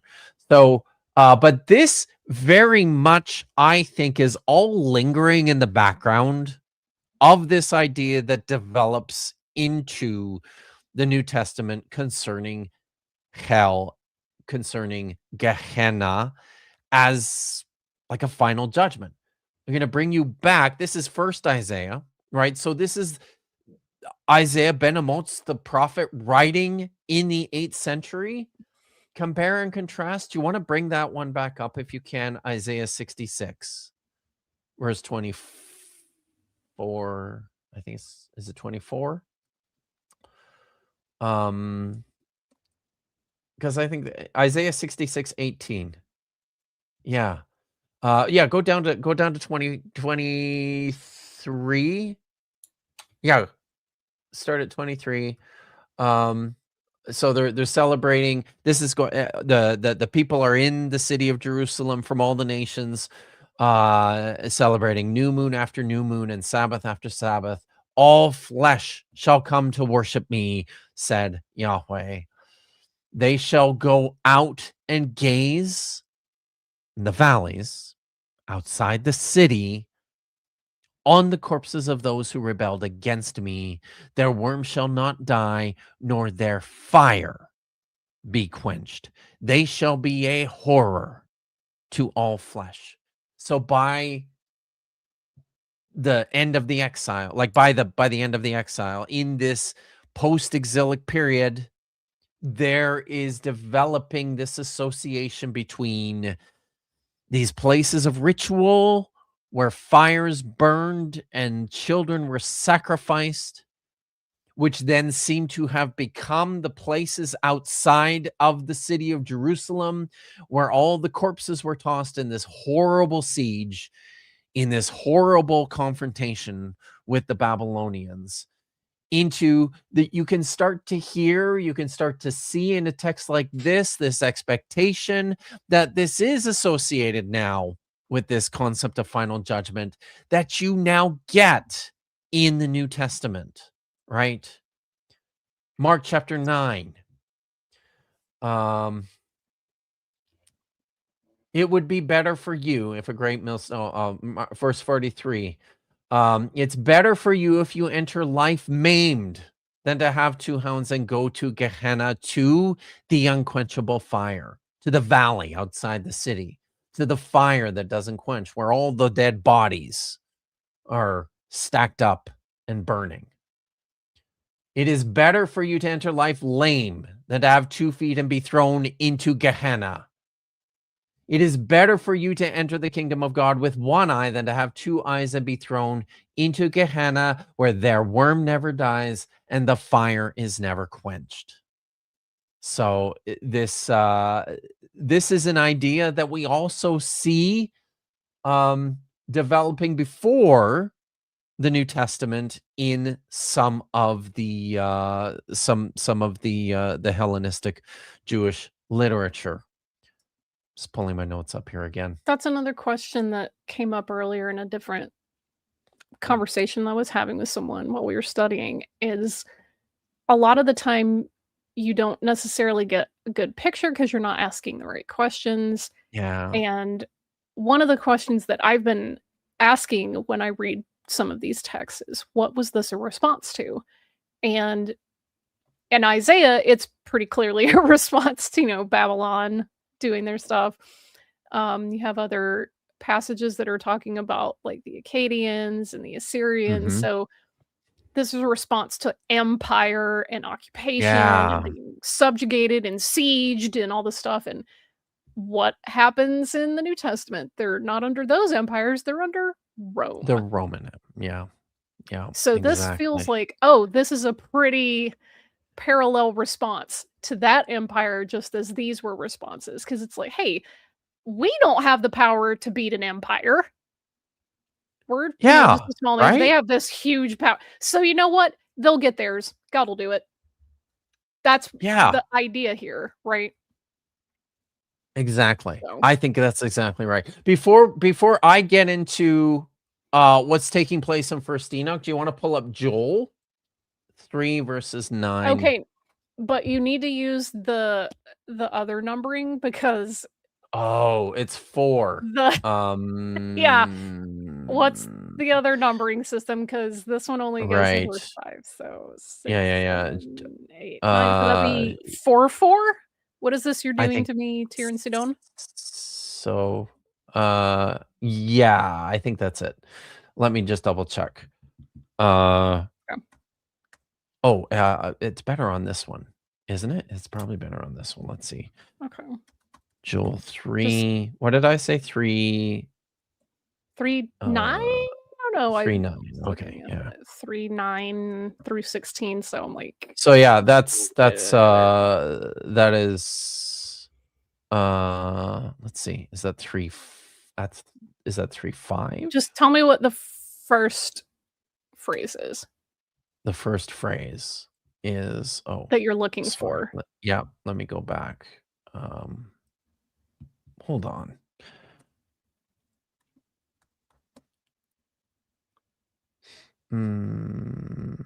Okay. Joel 3, 5. Are we talking about like? So Joel 3, 4. I think it's, go to Joel. Go to Joel. Is this right? 3, 4. Just tell me what the opening phrase. I know. Is. I messed this up. Sorry. I have to figure this out. Because there's rouse yourselves and come together, nations. Bring down your warriors. Let the nations rise up to the valley of Yehoshaphat. I'll sit in judgment. Swing the sickle. Is that where you're going? Multitudes upon multitudes in the valley of decision. Yes, that's it. Okay, that's it. So that's verse 14. There we go. Okay. In this numbering system. Okay. So so back it up a little bit to back up to, I think let's go to verse 11. I think 10 or 11. Let's see. Yeah, okay, 11. Rouse yourself and come, all you nations come together from round about. There bring down your warriors. Yahweh, the great, the great Yahweh. Let the nations rouse Voroteka, that's like themselves. your greatness. Yeah. I think So it's like, those are your rouse. warriors. Rouse It's like Yahweh, your warriors. rouse. Okay, that's fine. Yeah. That's fine. Let the nations rouse themselves and march up to the valley of Jehoshaphat. For there I will sit in judgment over all the nations round about. Swing the sickle, the crop is ripe. Come and tread, for the winepress is full, the vat's overflowing, for great is their wickedness, multitude upon multitude. In the valley of decision, for the day of Yahweh is at hand. In the valley of decision, the sun and moon are darkened, the stars withdraw their brightness, and Yahweh will roar from Zion and shout aloud from Jerusalem, so that heaven and earth tremble, and Yahweh will be a shelter to the covenanted people, a refuge to the children of Israel, and on and on. But I wanted to focus on that, the valley of Jehoshaphat, the valley of decision. It's this valley that everybody's going to gather together in at the point of judgment in the last days. Importantly, we don't know where the valley of Jehoshaphat is. Some have suggested that it's the Kidron Valley, because the Kidron Valley was known as a place where there was a lot of tombs cut into the hillsides where kings especially and important people buried their dead. But some have also suggested that the Valley of Jehoshaphat could be another name for the Valley of Hinnom, and I actually don't know if it matters so much at this point. And Joel is a notoriously difficult text to date, but I don't think it matters so much, except to point out again, here is another text like Isaiah 66, like Jeremiah chapter 7 and repeated in chapter 19, like what we see in Matthew chapter 9. Here's another text which presents the valleys outside, a particular valley outside the city of Jerusalem, which will be a place of judgment for the nations in the last days. So now this brings me to the book of Enoch. And the first text I'm going to read from Enoch comes from what's called the Book of the Watchers, which is the first part of Enoch. It's the oldest part of the collection. The Book of Enoch is comprised of several individual compositions or books. This is the first one, called the Book of the Watchers, which stretches from First Enoch chapter 1 through chapter 36. Some of this stuff potentially dates back as far as the early 3rd or maybe even the 4th century BCE. It's quite old for non-biblical literature, and not all of it, but this is an apocalyptic text, which at this point in chapter 27 is presenting a picture of what's going to happen in the last days, when there's this final confrontation between the forces of God and his enemies, and what's going to happen to the people. Chapter 27 describes this place that Enoch just calls the accursed valley. At that moment, I said, for what purpose does this blessed land, entirely filled with trees, have in the midst of this accursed valley?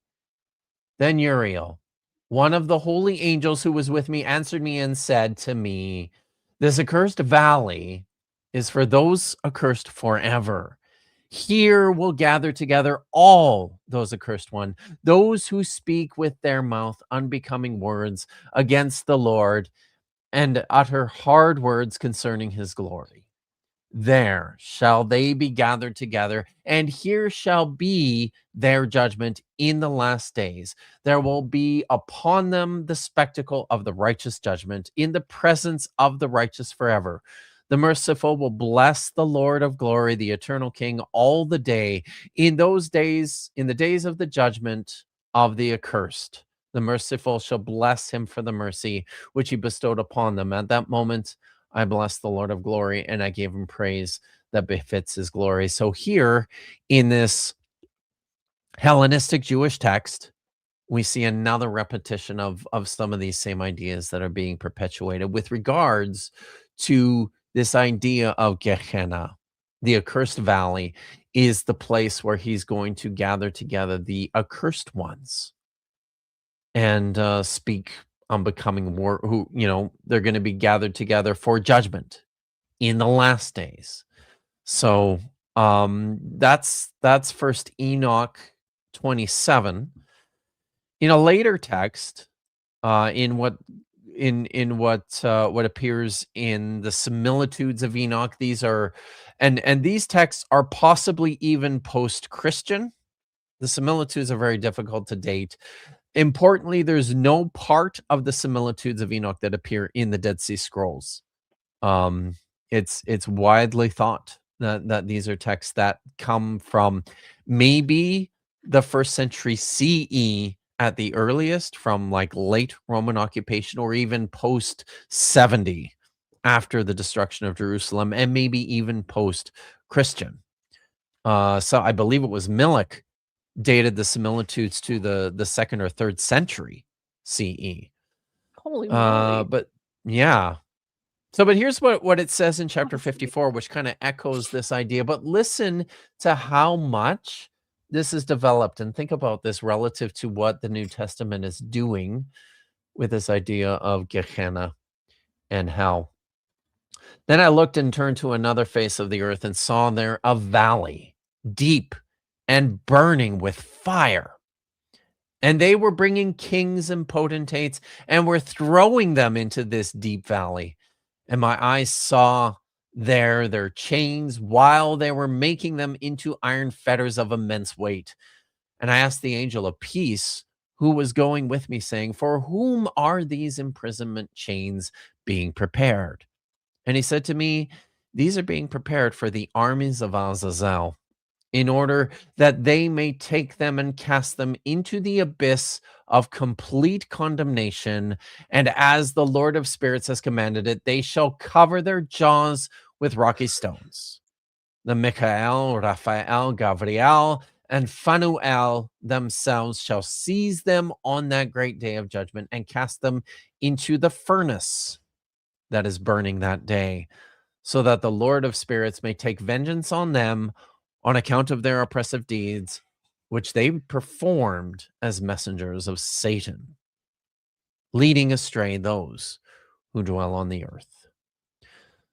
So it's different, eh? There's an obvious development from the earlier Enochic text, this valley of destruction, where all the nations are going to be gathered, the accursed valley. Now it's filled with fire and chains, and they're throwing divine beings in there along with kings and rulers for judgment in the last days. This is anti-shade propaganda. Anti-shade propaganda. Shadim. Anti-Shadim Anti-Shadim. propaganda. Yeah, for sure. So. Ted is mad for two says, why are they difficult to date? They're Rogan fans. Nice. Well, Manosphere. That's why you can't date them. Blaming everything on the... Yeah. That's brilliant. So the last thing we need to talk about is the book of Revelation. And I think as we get into this, because this is sort of, I think, the latest development in the Christian literature, and I'll bring this up and read one of these texts from Revelation before we go back to the video here. But where am I? Is that the right one? No, I think that's wrong. Let me stop that and try a better window. I need a different window. Okay. It is that one. Yes. Is that right? It should be that one. Sorry. This is why we say I that have you're too many boomer windows. coded. That's why. Yeah. It when I went back to it, that's the right one. But when I went back to it, it opened up into a different one. So let's look at Revelation 14. What verse is here? Revelation 14. Well, actually, sorry, no. Let's go to Revelation 19:20. And I actually have to go here. There we go. So now there's this new idea present in the book of Revelation. Remember how we looked at Hades in the book of Revelation is now personified. It's like the god of death.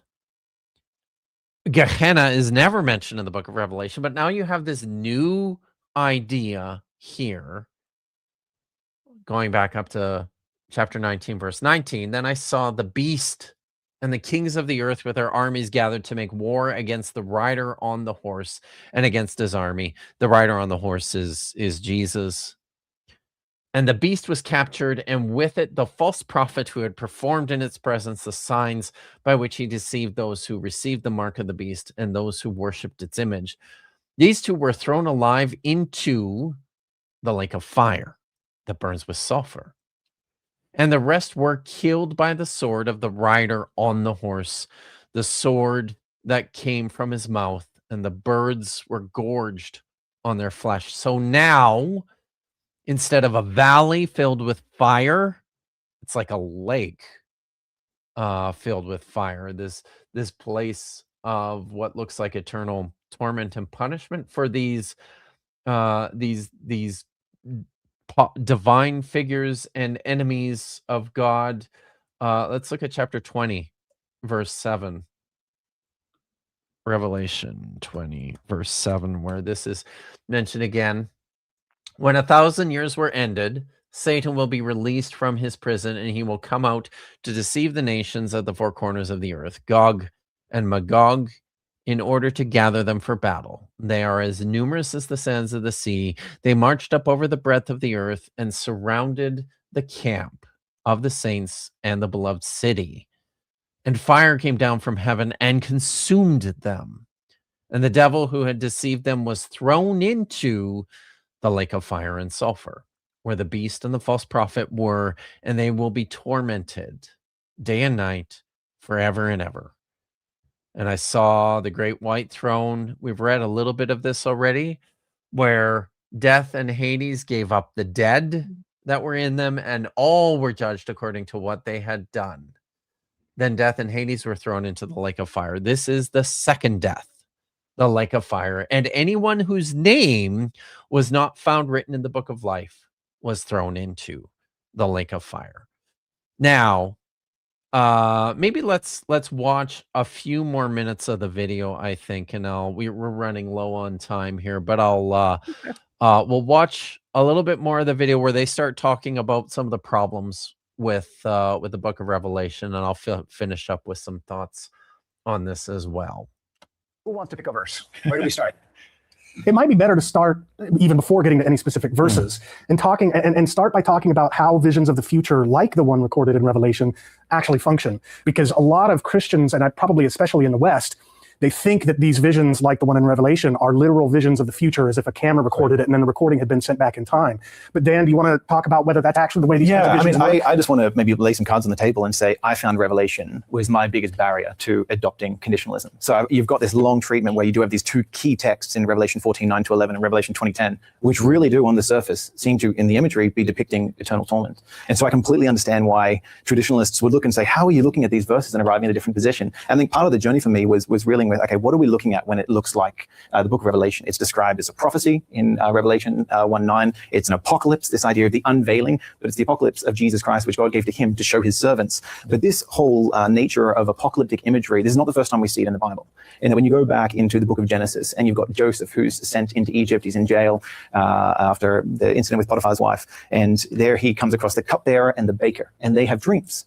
And I just want to say, before he gets too far into it, that the fact that it is very apocalyptic and full of imagery and symbols and like metaphors, I think I agree with some of the earlier Christian sects that were like, yeah, this shouldn't have made it into the canon. Yeah, right. Especially having, the benefit of another, 1700 years or so of damage that this has caused. This very text, it shouldn't have been included in the main canon. Yeah. I think that was There is a case. probably a bad There is call. a good case. Bad call. Yeah. Joseph interprets those dreams for them. And then Pharaoh has dreams, and Joseph interprets those dreams for them. There's visions of 7 skinny cows and 7 fat cows, and the skinny cows consume the fat cows, and Pharaoh's going, what does any of this mean? And Daniel says, well, let me interpret these images for you. So there's something that's depicted, but then that has a reality that's describing, in the 7 good years of plenty and then 7 years of famine. Fast forward in the book of Daniel, and Daniel gets these series of dreams and visions from the angel Gabriel. And so many of them are beasts and of a statue that has these 4 different compositions, and they represent kingdoms. And so again, there's a depiction, there's an image, but then there's an interpretation that's given by the angel or by the agent of God in each one of these situations. And we come then to the book of Revelation, which is, everyone agrees, the most imagery-laden book. There's over 800 Old Testament references in the book of Revelation, so there's constant allusions back to the Old Testament. 800? That seems high. That, but yeah, that seems yeah, like a lot. it is. I mean, there is a lot. There's a lot of. I mean, it takes parts of Ezekiel and Jeremiah just almost whole scale and just plucks them right out. Yeah. So lots of Daniel, lots of Genesis, Yeah. lots of like it's there's it's loaded with this kind of stuff. So, but that does seem high. So yeah, I want to but- know where but- he but got it's- that number from, because it's not that long of a book. Yeah, right. Um, And I think it's maybe this is probably just a very, very generous number Yikes. based on some pretty sketchy allusions or allusions made on some I pretty sketchy criteria. think I know what's going on. So thank you, Katie Lewis, for being one of our resident experts on catechism and Catholic stuff, Catholic stuff. Says that conditionalism is a formal heresy. Nice. For anybody keeping track of the way that these Nice. guys are wrong. And I don't think Gavin's a Catholic, but I remember his No, buddy. none that of these they did the guys are. slavery stream. Trent But Horn. it's interesting. Yeah. Trent Horn, thank you.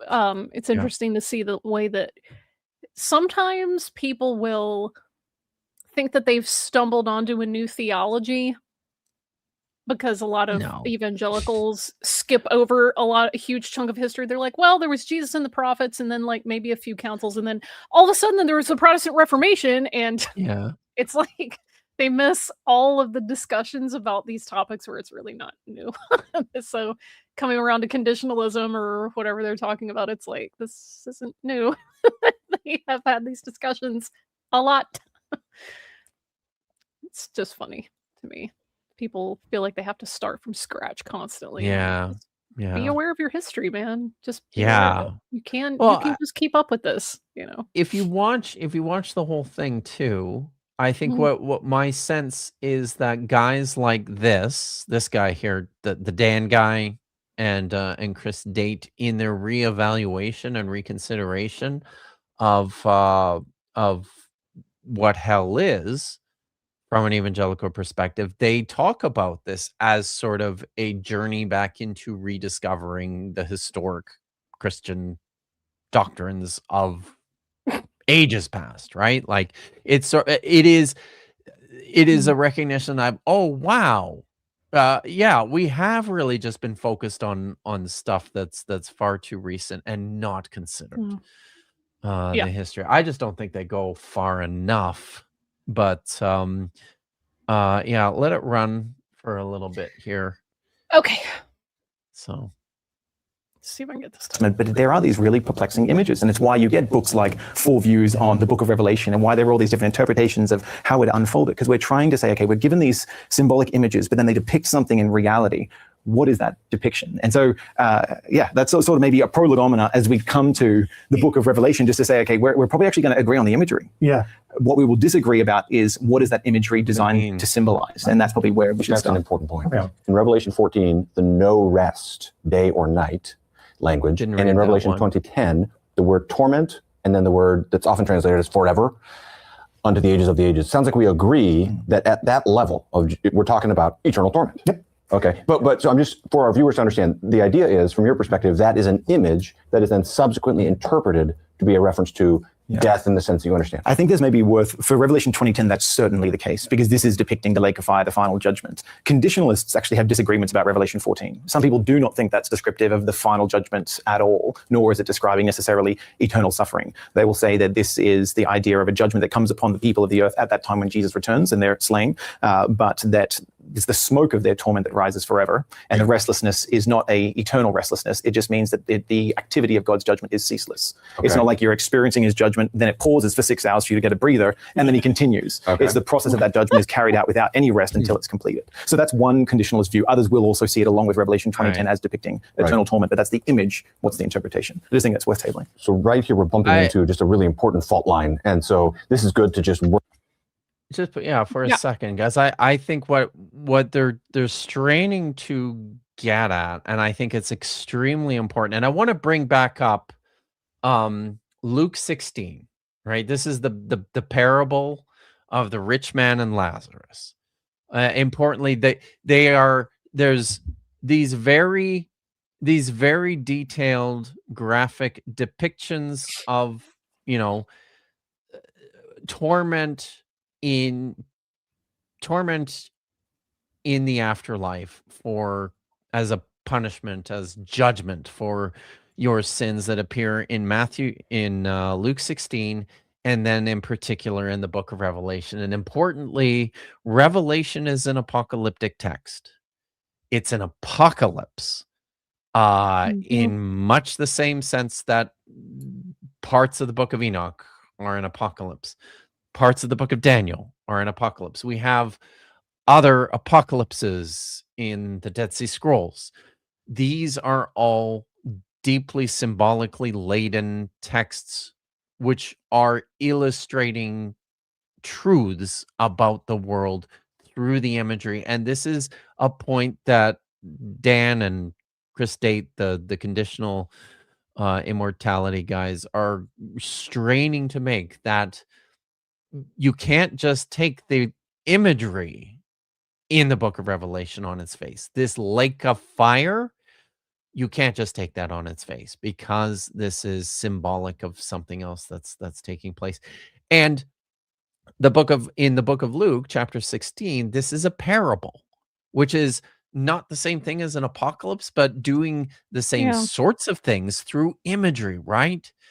And I think it's an incredibly important point to make for these guys in this conversation. Like, if you're going to take this stuff seriously, then at least get it right from like a genre perspective, in recognizing that most of this stuff isn't just like descriptive of, and at that point, then there's no good reason to form your beliefs and your theology on the basis of a plain reading of the imagery.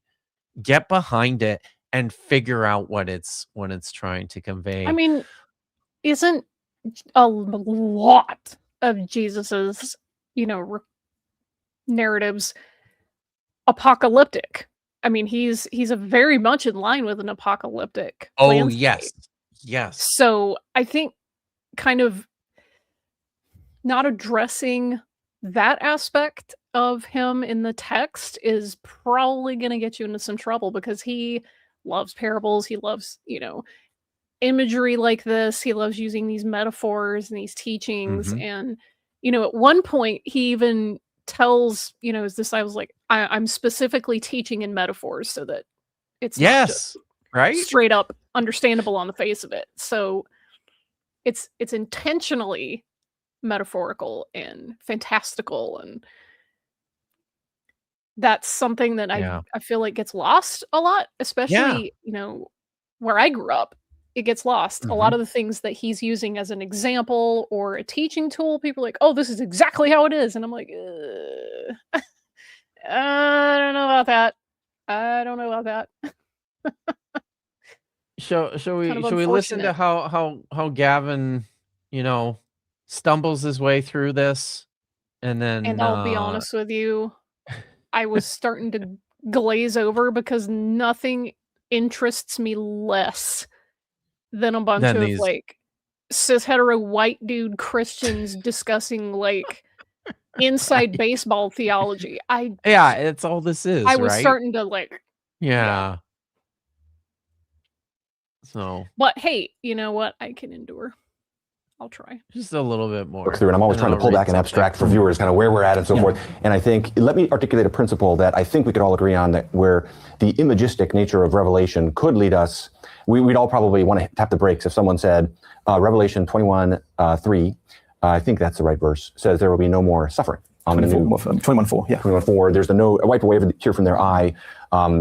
So if someone said, well, but Revelation is a very imagistic book, so it doesn't really mean there will be no more suffering on the new earth, we would all say, yeah, there's images, and I think we all probably agree that the lake of fire is an image. Nonetheless, the specific language there still means there's going to be no suffering. So his, I guess, position right now is that lake of fire isn't like actually a lake of fire, that it's just a I guess metaphor for not. like judgment there, Yeah. which is Yeah. not the position I necessarily anticipated for him to take. But hey, I'm open to being surprised. But I think, I mean, they had a whole stupid thing earlier about whether it's actual fire or something else, or is this whether what I it's missed psychological last torment. week? No, Okay. I skipped I that gotcha. stuff too, because all that stuff Okay. is stupid and boring. But like, it's it's important though for Gavin. Actually, I want to say something about this in the first place, even when I was still a believer.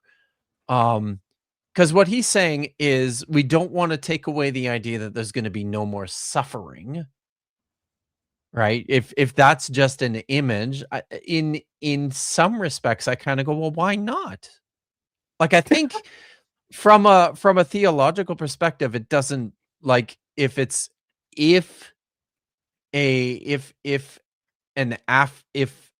the picture of heaven is also much more symbolic than actual, in some ways, I think that's when I was still a believer, that kind of perspective was comforting for me too, right?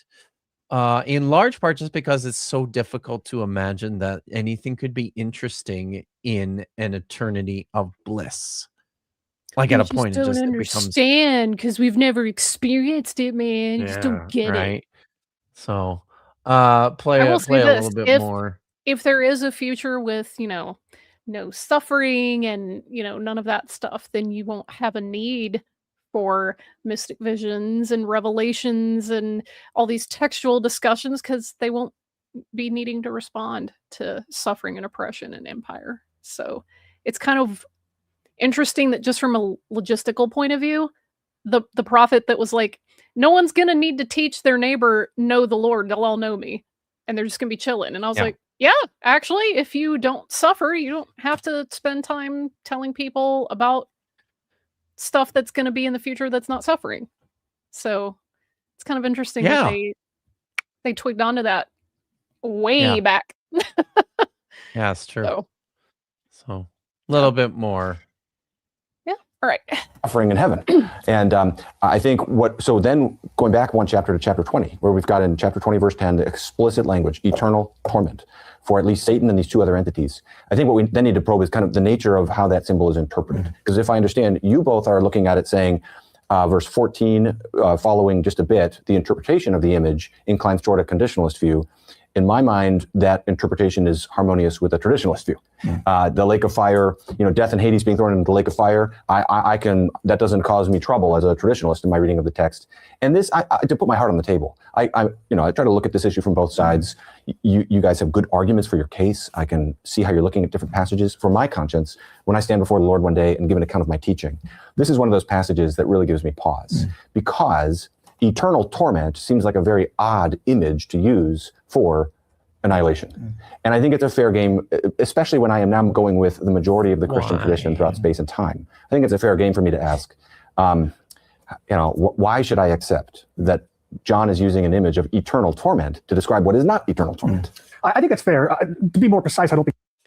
I also want to acknowledge that Kirk Cameron is very troubled during this conversation. I can see it on his face. Yeah. There is somebody, I don't know who it is, none of my business, that he knows that is specifically on his mind, I think. And That's listening to them interesting. discuss this as if it's an abstraction, it's making his feeling of being troubled worse. I think it's exacerbating it.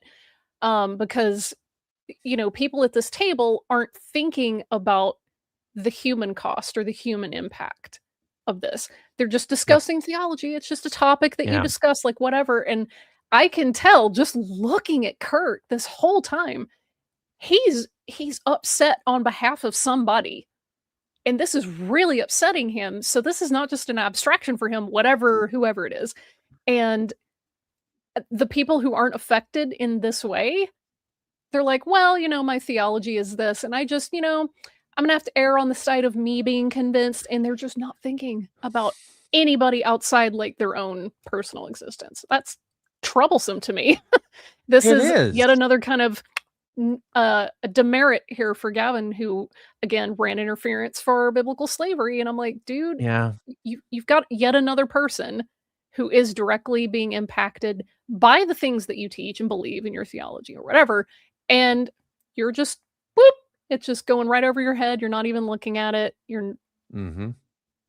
That's not good for a leader. You really need to be attentive to these issues for people. He's a congregational leader, right? Is he like a pastor? He has been, and I think he holds. I think he holds, and I think he does hold a position in a church in the Nashville area. But certainly is a leader among he's looked up to. He's in high demand. People read his stuff. People pay attention to him. They listen to him. And, it's interesting to me in this conversation at one point, and we won't bother with it anymore. But he talks about how much he's kind of getting into that here, right? As a teacher, as somebody who's being held to a higher standard, he really doesn't want to get this wrong. And because he's worried about what standing before God and having to account for his teaching, and you're gonna land on the torturing everyone forever, again, right? This is me just picking a verse, but I do want to, at least for the class, remind people of the verse where Jesus prioritizes, your actions towards people. He puts that up there pretty dang high. And I personally, just me individually, would look at, the admonition hey, y'all shouldn't just be rushing in to become teachers because you've got a pretty high bar to clear. I would take that in concert with the whole, hey, some of y'all are going to show up on, Judgment Day, and you're going to be like, hey, we were pastors and teachers and we cast out demons and we did all this super cool spiritual stuff. And he's going to go, yeah, but when did you visit folks in prison? Did you actually feed people that were hungry? Did you put clothes on them, and no, because don't really care. Bye. I mean, get good. The thing is that in that scenario, he's like, you really have to have a heart for people. You have to give a crap about people who have needs, actual real needs, food, clothing, shelter, being like cared for while you're imprisoned, like things like that. Having someone give a damn about you, he doesn't care what your theology is in that particular scenario. So I'm like, Gavin, you really, again, this is something that I mentioned to him in the comments of like the slavery debate thing that we did, is you need to think about how people in your audience, whatever it is, whether it's on YouTube or in your building, how they're listening to you say these things. Because to you, it may just be a simple like, oh, this is just an issue and a topic, and I have thoughts and I analyzed it, and that's it. Those have real consequences. And if somebody's listening to you make excuses and run interference for an abusive system, people who are in an abusive relationship, they're going to hear that and go, you're not safe to talk to. You're not safe to be an advocate for me. You're not someone who's going to actually listen to my needs. That's probably not good for someone in a leadership spot. It's a very good point. Yeah. So maybe, I mean, I don't know. Maybe all of you guys who are beholden to this idea of eternal torture, I don't know. Think about your goals in life and maybe reconsider. But I want to read something. I'm not saying Kirk Cameron hasn't caused a lot of harm with his little buddy pal talking about bananas and shit, but in this particular scenario, he's got something really heavy that he's dealing with, and they are just not. They're not addressing it. They're not landing. I feel really, really bad for him in this situation. Yeah. That's astute. So it's rough. From an historical perspective, what's really interesting about what's happening in the Book of Revelation, remember I mentioned that Hades is personified, right, as the as like the god of death. The Gehenna just doesn't appear anywhere in the Book of Revelation, and now you've got this recurring phrase, like a fire. But this too, this is unique among all the New Testament texts. It only appears in the Book of Revelation, which I think is significant. Anytime that you've got a specific term that is specific to a particular text, that's significant. That's important. That tells you something meaningful about the theology and the development in this text. So this term, like a fire, what's the deal with this? This comes from what's the deal David... with that? Sorry, had to.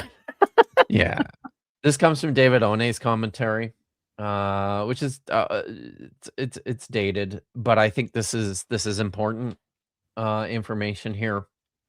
He says the phrase "lake of burning fire with sulfur" occurs in variations 6 times in Revelation. The image is problematical, for there are no close parables in the Old Testament, in Jewish literature, in Greco-Roman literature, particularly when the place of eternal punishment is conceived as a limne, or a lake. Surprisingly, the image of a place of eternal, the image of a lake of fire occurs in ancient Egyptian texts. Several places in the Book of the Dead. He's got some bibliography here, where it is located in the underworld, though the channel of transmission from Egypt to Revelation is unknown. It is instructive to note that another Egyptian underworld myth, the second death, which is mentioned specifically in Revelation 20, not only is associated with the lake of fire in Revelation 20:14 and 21:8, but also found closely connected with the lake of fire in the Book of the Dead. Now, in a very ancient Egyptian text.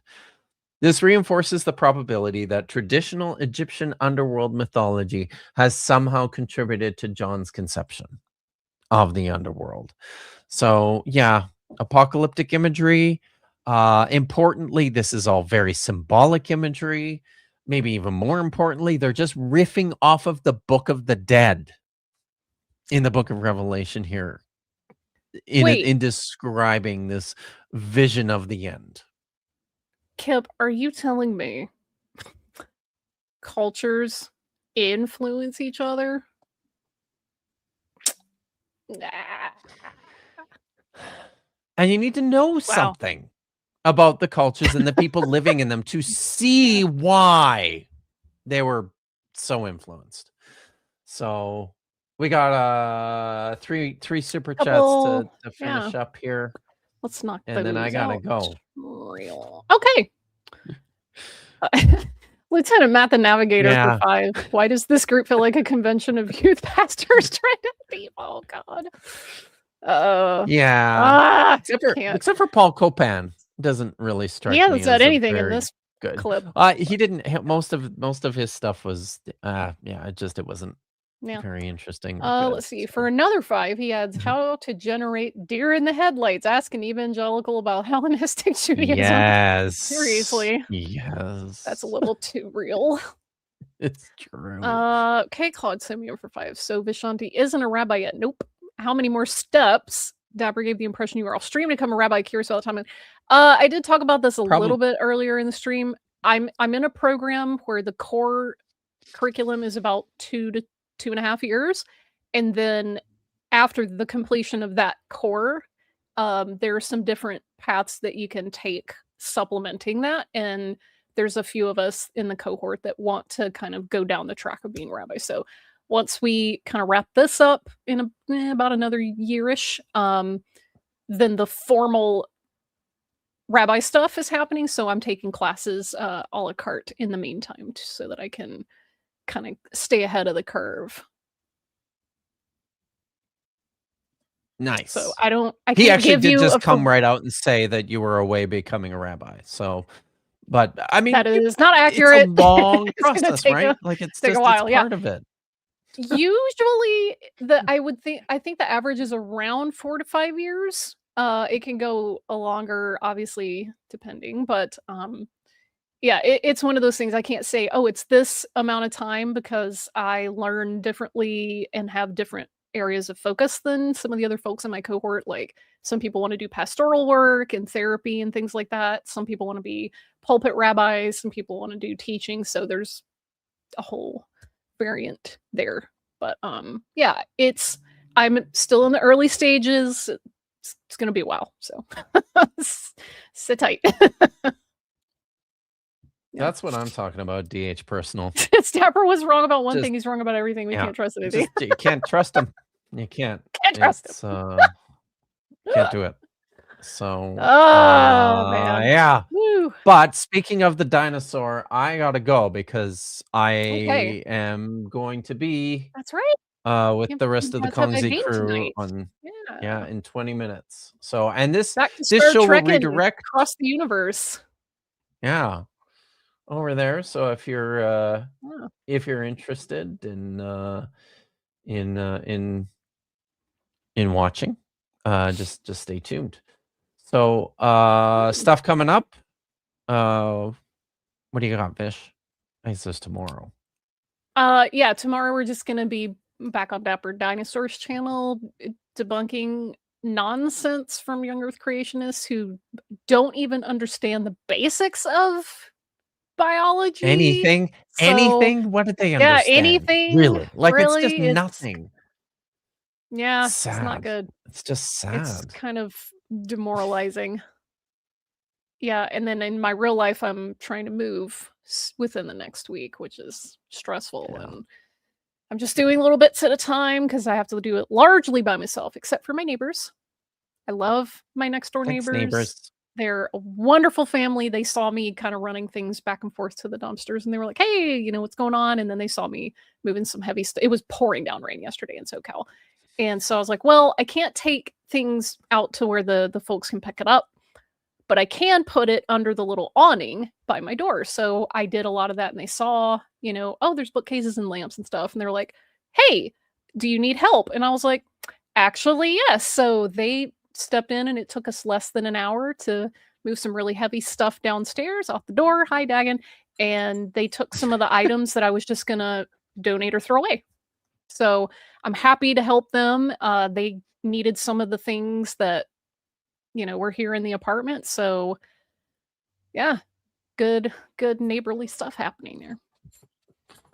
Stacy They know- thanks you, neighbors. It's that sad, guys. It's terrible. I did, I think, yes. I'm looking to move into a place across town, so stay tuned. And yes, I love your neighbors know the greatest principal story according to Rabbi Akiva. Type it in the chat so that I can spotlight it, for people. But Excellent. that's pretty much I think it somebody's for me in the next week. arriving because Dagon's losing his mind. So yes, I will be with Vish tomorrow on Dapper Dinosaur's channel. I'll be on Star Trek Endurance here momentarily. Tomorrow night, though, it's Saturday, guys, which means that tomorrow night is another installment of Budget Scripture Saturday. I will be back with the Weasels and with Nitty and with more shitty Bible videos to watch, which are super fun. I'm excited. So that's 7 o'clock Pacific, Saturday night, 10 o'clock Eastern. Make sure you're here. It's always a ton of fun. And then this next week, you missed this, Vish. On Monday last week, I was on Craig McNeil's channel, Fight the Flat Earth. Oh with, yeah. FTFE. MC Tune and the Dinosaur talking about biblical cosmology. I'll be back there on Monday. Tell him the next time you see him, number one says hi. All right, I'll do that. MC Tune will not be joining us, so it'll just be the Dinosaur and Craig and myself. So that's Monday at 3 o'clock Pacific, 6 o'clock Eastern. And then the next time you'll see us, I guess it'll be me. I'll be doing Kiriati Breet on Thursday night with Justin from Deconstruction Zone. Hey, all right. And then we'll be back on Friday. So that's it. And thanks for. I might be safely in Scottsdon, a new place. Bezrat Hashem. Let's go. That'd be cool. That'd be very cool. So yeah. Thanks everyone. Bye, y'all. Thanks for coming out. Thank you for your ongoing support for both of us, for Vishanti and myself. We very much appreciate it. I hope you have a good night. Be good, stay safe, and until next time, as always, I'm looking for it. There it is. Ha Tikva.